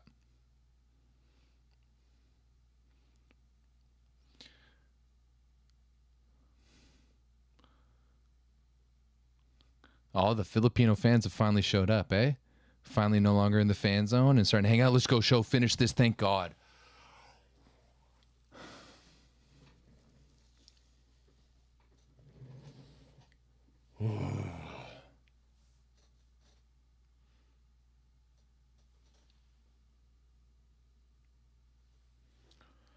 Goodness fucking gracious.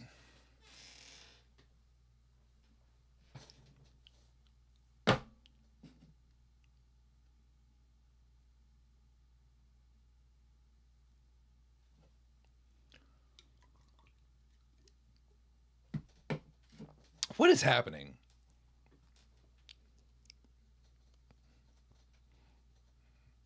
Well, no, see, the problem is, Luke, is that now everyone has video on Libya.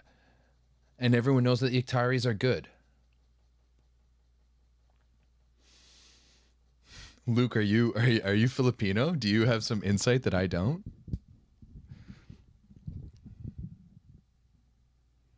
Like, they are on the net, yeah. Like, you're gonna call the net when it's clearly your team hanging in it? Jeez. That was painful to watch in so many ways. Goodness gracious.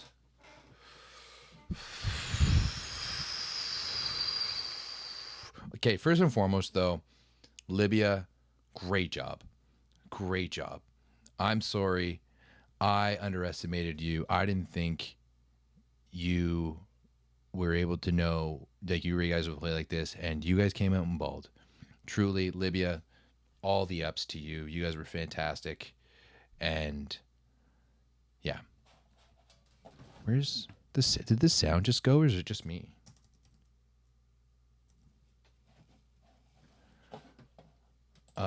Yeah, I think Ottawa will be men's VNL, and then Quebec City will be women's VNL. Did this sound just go out on the stream, or is it just me? Incredible performance, Nolan. Come on, buddy.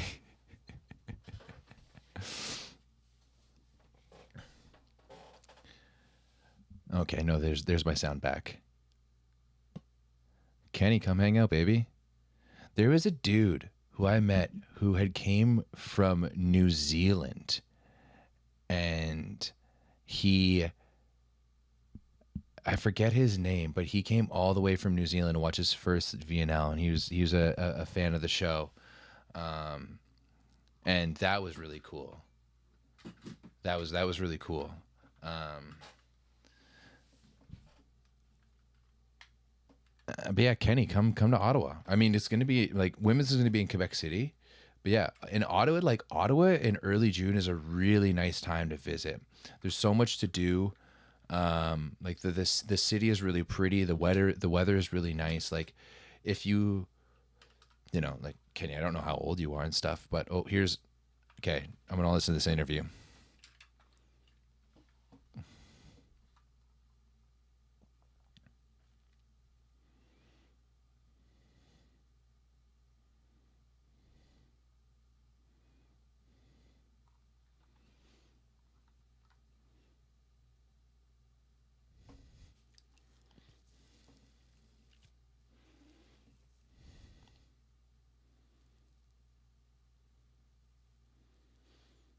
Yes, Oliver, shout out, shout out.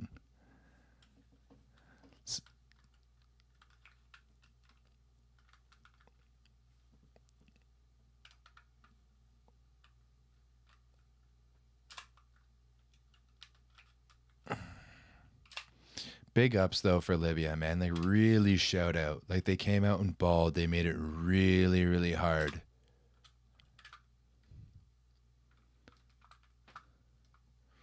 Ooh, did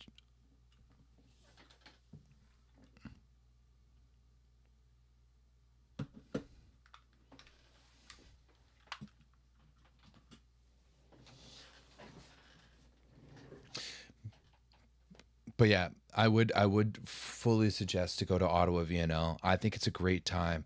I think TD Place is an awesome place to watch volleyball. The, you know, I think Volleyball Canada does a great job, and so does OSEG. And like it's you because of the schedule too. You have so much other stuff to do. Like you can go like hikes in Gatineau Hills. You can see the Parliament buildings. You can go see the museums in the city. Like it really gives you a lot of chance to go check some things out. Ottawa VNL is fucking awesome. It's one of my favorites. Although who knows, I may not be able to go anymore. I don't know if I'm going to be able to get a pass. Probably won't, to be honest.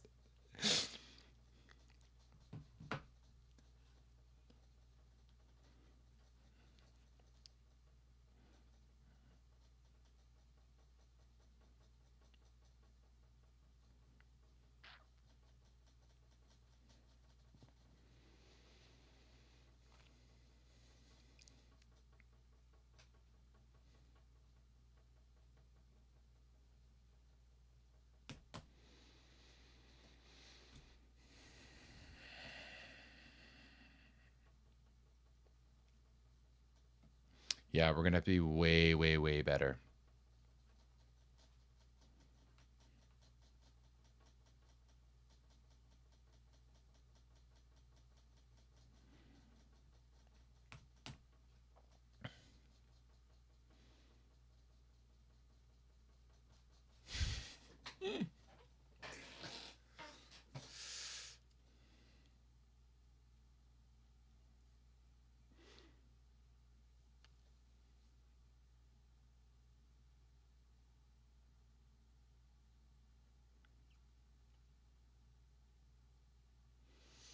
Yeah, we'll see if I get a pass. I mean, we'll see. It'll be it'll be interesting for sure, I guess. Um, because like as I said in like at the end of the what it was at the women's stream that like there was people at Volleyball World who went to bat for us, and it was just other people who took the passes. So yeah, we'll see. I'm just listening to these interviews right now, and then if you guys have any questions to wrap it up, I'll be happy to answer them. We'll look at some of the Canada stats here. 22 for show, 16 for 29, not bad. 15, 28 for Hogue. Um, And Ozzy, I already did my groveling. I already apologized. It shouldn't come to a surprise, to be honest. Like, like this is how I've been always. And yeah, there's there's a lot more behind the scenes to it than you guys know.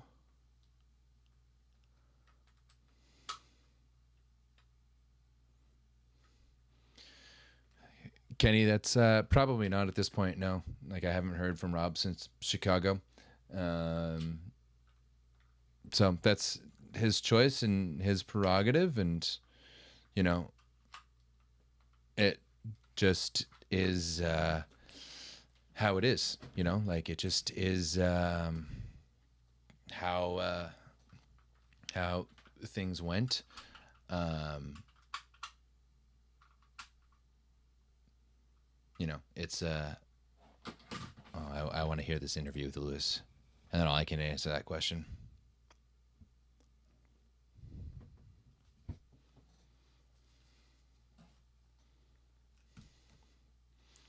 Like, let's just say that, like,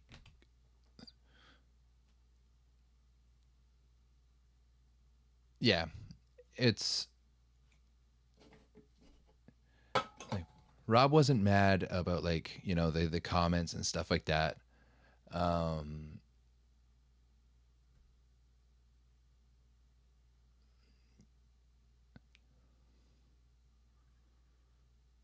yeah, I have.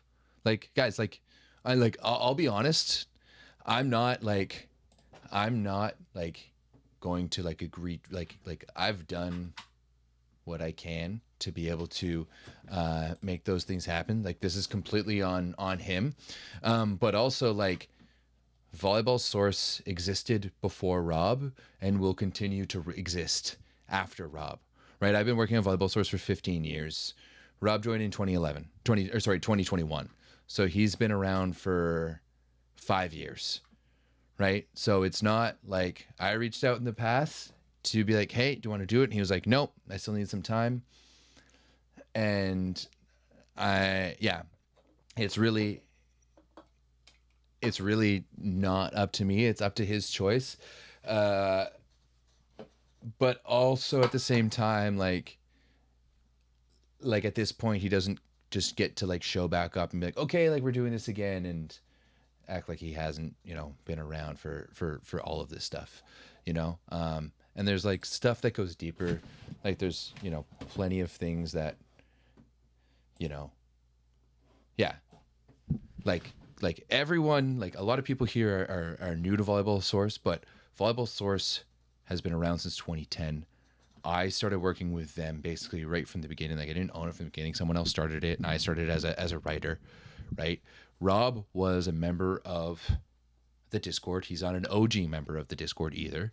Like he joined us later, and yeah, I wanted to get back into doing volleyball stuff, um, and was looking for someone that could keep up in the Discord to do a show with, and it was Rob, and yeah, um, yeah. I mean, if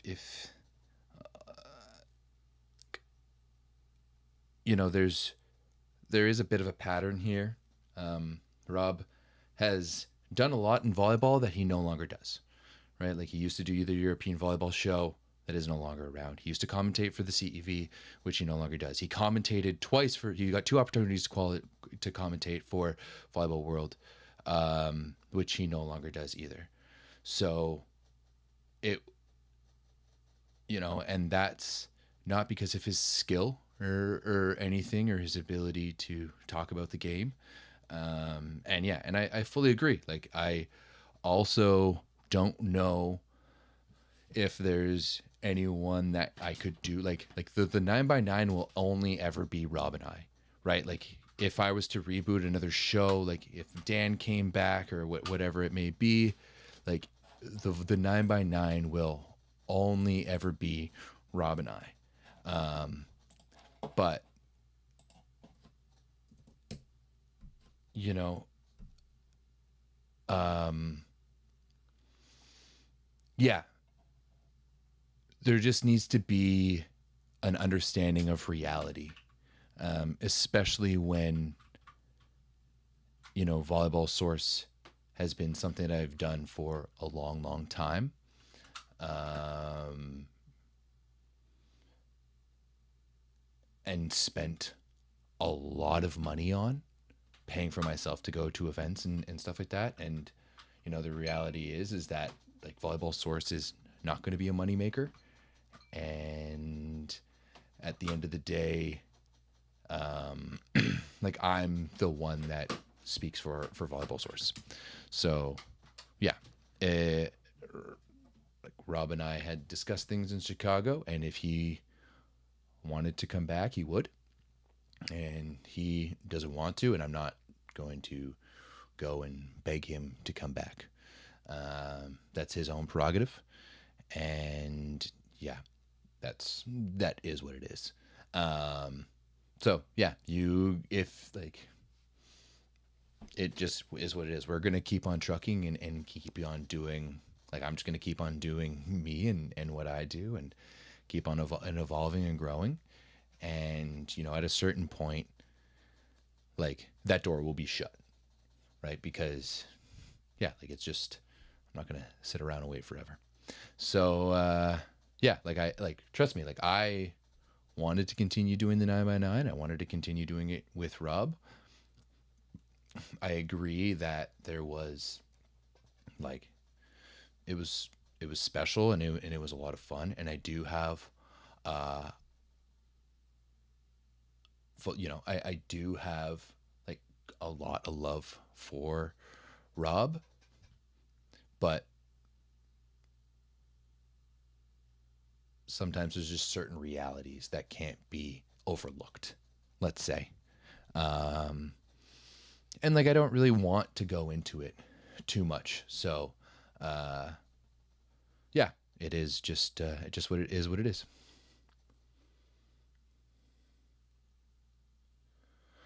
Yeah, Sclater was only ever going to do like from the beginning, and I said it back at the VNL too that he was only ever planned to do Ottawa, like Quebec City and Chicago, just because they were 2 weeks at home, and we needed a bit of veteran presence. We needed some stability on the right side. But as much as I like Sclater too, like with Show and Xander around, I don't think there's much room for him. I think both of them are better than him. And the 9x9 was yeah, Kenny, I agree. The 9x9 was great. I loved doing it, but also, um, yeah, it just is what it is. Like the reason that it's not happening is purely a Rob decision. Um, and if he had wanted to continue, we would have. And that is what it is. So, but yeah, also like at a certain point, like we'll need to move on from it, and let's just say there's some other things in the works, right? Um, and yeah, and Kenny, that's wild. You're old as fuck.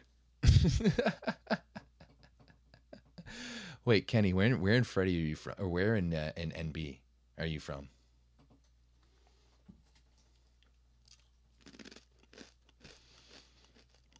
But I will say that like also because volleyball, like just because Rob is gone doesn't mean that um like the volleyball source is going to die at all. Like I've got plans. I got plans on it as well. If anyone wants to like give me a lot of money so I could hire some people, and oh, Miramichi, classic. Where the girls sit on your knee. Good old great big C tune there.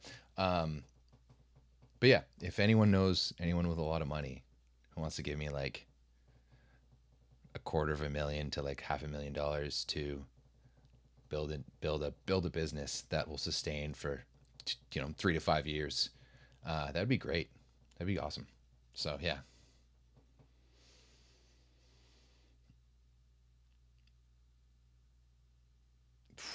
What I would give for video, like old school video like that, man. What I would give. Okay.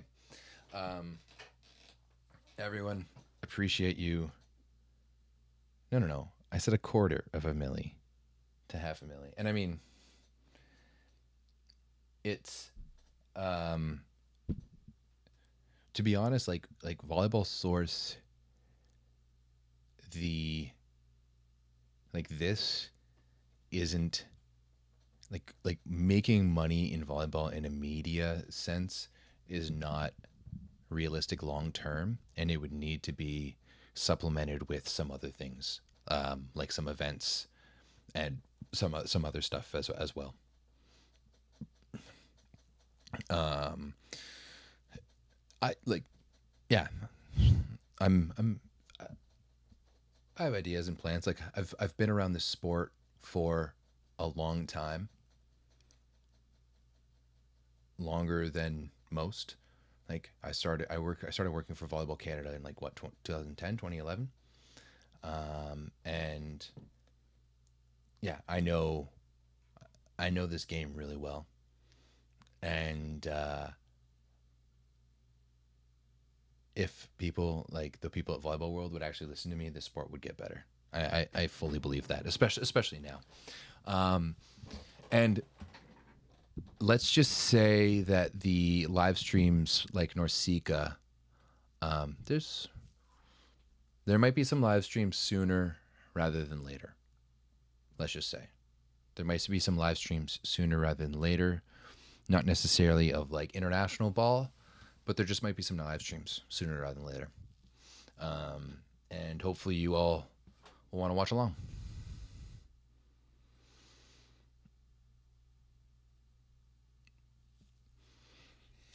Yeah, the Norseca broadcast was a lot of fun. It was great, but those opportunities are few and far between. So they are what they are. Cool. Anyways, guys, it is almost 1 a.m. here in Toronto. I've been up for quite a while. I'm gonna see if I can maybe. No, I'll just watch Turkey versus Japan tomorrow. But yeah, peace out, everyone. Love you all. Have a great night, and we'll definitely once tomorrow. I'm gonna look at the schedule a little bit more. My week just got upended by having our water heater break down, and Kenny, you're too kind. We don't deserve your money. I don't deserve your money. Um, but yeah, like my week got really upended by having my water heater break down and then having to rip open my walls. So tomorrow we're gonna play a little catch up, figure out what the other games we're gonna watch, and yeah, we'll be live. And I appreciate you all. Have a great night, and à la prochaine. Oh no, where?